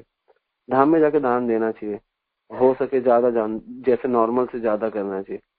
ये करना चाहिए, लड़ना नहीं चाहिए, छोटी छोटी बातों पे बहस नहीं करनी चाहिए। धाम में आके अपनी बनियागिरी बंद कर देनी चाहिए, और बिल्कुल एक दास की तरह, एक भगवान के क्या कहते हैं, वैष्णव ठाकुर आमी तोमार कुकुर, एक भगवान के कुत्ते की तरह रहना चाहिए। कि ऐसे कुत्ते को कोई लात भी मार दे तो वो बेचारा भाग जाता है, तो ऐसे करना चाहिए। धाम में रह के बहुत ध्यान रखना चाहिए, क्योंकि धाम में रह के हम अगर अपराध करेंगे तो 1000 गुना ज्यादा बड़ा फल है उसका, पाप का भी। धाम में बिल्कुल सरल, बिल्कुल शांत, बिल्कुल है ना, कोई प्रॉब्लम नहीं। धाम में ऐसे रहो, दान दो, दान देना चाहिए धाम में। हरे कृष्णा। जी प्रभु जी, धन्यवाद, थैंक यू सो मच। हरे कृष्ण, दंडवत प्रणाम प्रभु जी। और एक चीज, जैसे मैं अभी कुछ दिनों के लिए जा रही हूँ वृंदावन, तो मुझे आपकी ब्लेसिंग चाहिए थी कि मेरे से कोई वैष्णव अपराध ना हो, तो बस आप मुझे थोड़ी सी ब्लेसिंग दे दीजिए। आप बड़े भाग्यशाली हो, वृंदावन धाम जा रहे हो, आप आशीर्वाद दो, लेके रहे हो, आपको तो देना चाहिए। आप तो जा रहे हो, धन्यवाद आपका। आप कहाँ से जा रहे हो, कहाँ रहते हो आप? प्रभु जी मैं नागपुर की हूँ, तो नागपुर से जा रही हूँ। हरे कृष्ण, प्रणाम प्रभु जी। हरे कृष्णा। अगर कोई प्रश्न है तो क्या वाइंड अप करें सेशन को? हरे कृष्णा माता जी, दंडवत प्रणाम। हरे कृष्णा। हाँ जी माता जी। मीरा जी भी तो भगवान के विग्रह में समा गई थी ना, मतलब वहाँ द्वारकाधीश में, तो वो क्या साहित्य मुक्ति नहीं हुई? हरे कृष्णा। माता जी ऐसे तो महाप्रभु भी तो जगन्नाथ जी के विग्रह में चले गए थे, तो उसको आप क्या कहेंगे? ऐसा कुछ नहीं है। सायुज्य मुक्ति वो वहां से अप्रकट हो गई, वो इनका शरीर इतना दिव्य हो गया था कि वो अपने शरीर समेत भगवान के धाम में चलेगी, तो कहीं से भी जा सकते हैं। ऐसा इसको सायुज्य मुक्ति नहीं कहेंगे। सायुज्य मुक्ति डिफरेंट चीज है, वहां पर कोई सेवा नहीं है, वहां से गिरने का चांस बना रहता है, लेकिन यहाँ पर वो दिव्य भगवान के धाम में जाकर सेवा उनको प्राप्त हुई, तो वो सायुज्य मुक्ति नहीं है। हरे कृष्ण।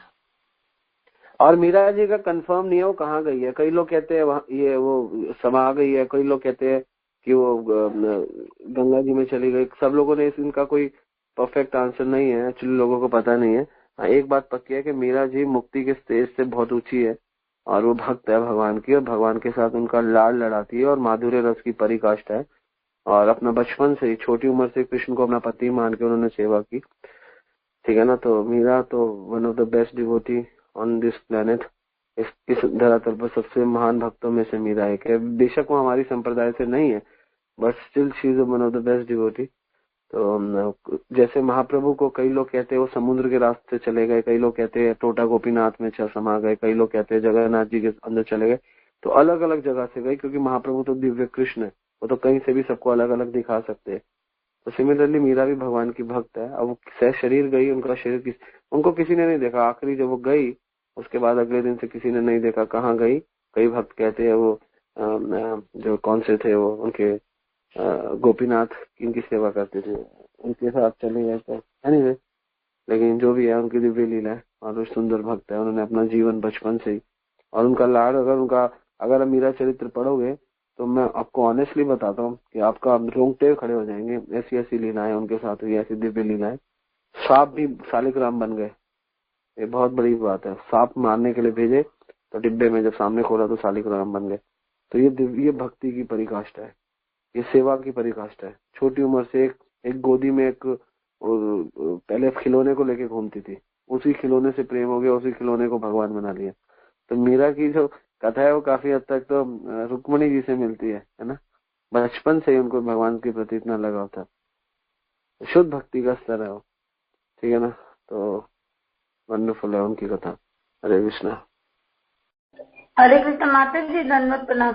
माता जी हमको जैसे बोलते हैं कि अगर आपको भक्तमाल पढ़नी है तो अपनी परंपरा के पढ़िए, तो वो कौन सी भक्तमाल होती है? मुझे तो वृंदावन से यही भक्तमाल मिली जिसमें सूर, कबीर, मीरा ऐसे भक्तों की है। हमारे पास हमारे भक्तमाल है, आप ले सकते हो। लेकिन देखो मीरा जी का भी पढ़ सकते हैं, ऐसा कोई हमको बैन नहीं है कि सिर्फ अपनी संप्रदाय के आचार्यों का पढ़ना है। लेकिन इसलिए नहीं बोलते क्योंकि हम लोग ना अभी सहजिया ना बन जाए, उन लोगों को पढ़ के उनके जैसा फिर वो ना पढ़ ले, इसलिए थोड़ा मना करते हैं। लेकिन जब आप भक्त मिच्योर डिवोटी हो जाओ, जब आप when you will become fix in devotion, जब आप फिक्स हो जाओ अपनी डिवोशन में, उसके बाद आप किसी को पढ़ सकते हो, उसमें प्रॉब्लम नहीं है। शुरू में मना करते हो, लेकिन उनके अंदर भी सारे आचार्यों के, रूप गोस्वामी, सनातन गोस्वामी, जीव गोस्वामी, इन सबकी, नरोत्तम दास ठाकुर, इन सबकी भी है। तो अवध बिहारी लाल कपूर जी की जो भक्तमाल है वो आप पढ़ सकते हो, उसमें डिटेल में दिया हुआ सब कुछ, और वो भी गौड़िया वैष्णवी है, तो आप उनकी पढ़ सकते हो, ठीक है ना। और लेकिन उनका जो पुराना नाम है कपूर करके, उनकी सरनेम थी कपूर, तो उनकी किताब कपूर के नाम से मिलती है, BL कपूर या समथिंग लाइक, वो कपूर लिखते हैं वो, क्योंकि लोग वो बहुत बड़े पोएट भी थे पहले, तो इस चक्कर में तो आप देख लेना एक बार, अवध बिहारी लाल कपूर के नाम से शायद मिलती है, तो वो आप ले सकते हैं, ठीक है। तो आपको भी पढ़नी चाहिए प्रेम में राधा माता जी। आपके लिए भी बहुत अच्छा है। हमारे आचार्यों की आप पूरी की पूरी जीवन की शैली पढ़ो कि कितना कष्ट था उनको, और उस कष्ट में रहते रहते भी उन्होंने कैसे भक्ति को सिद्ध किया, वो आप पढ़ सकते हो। हरे कृष्णा।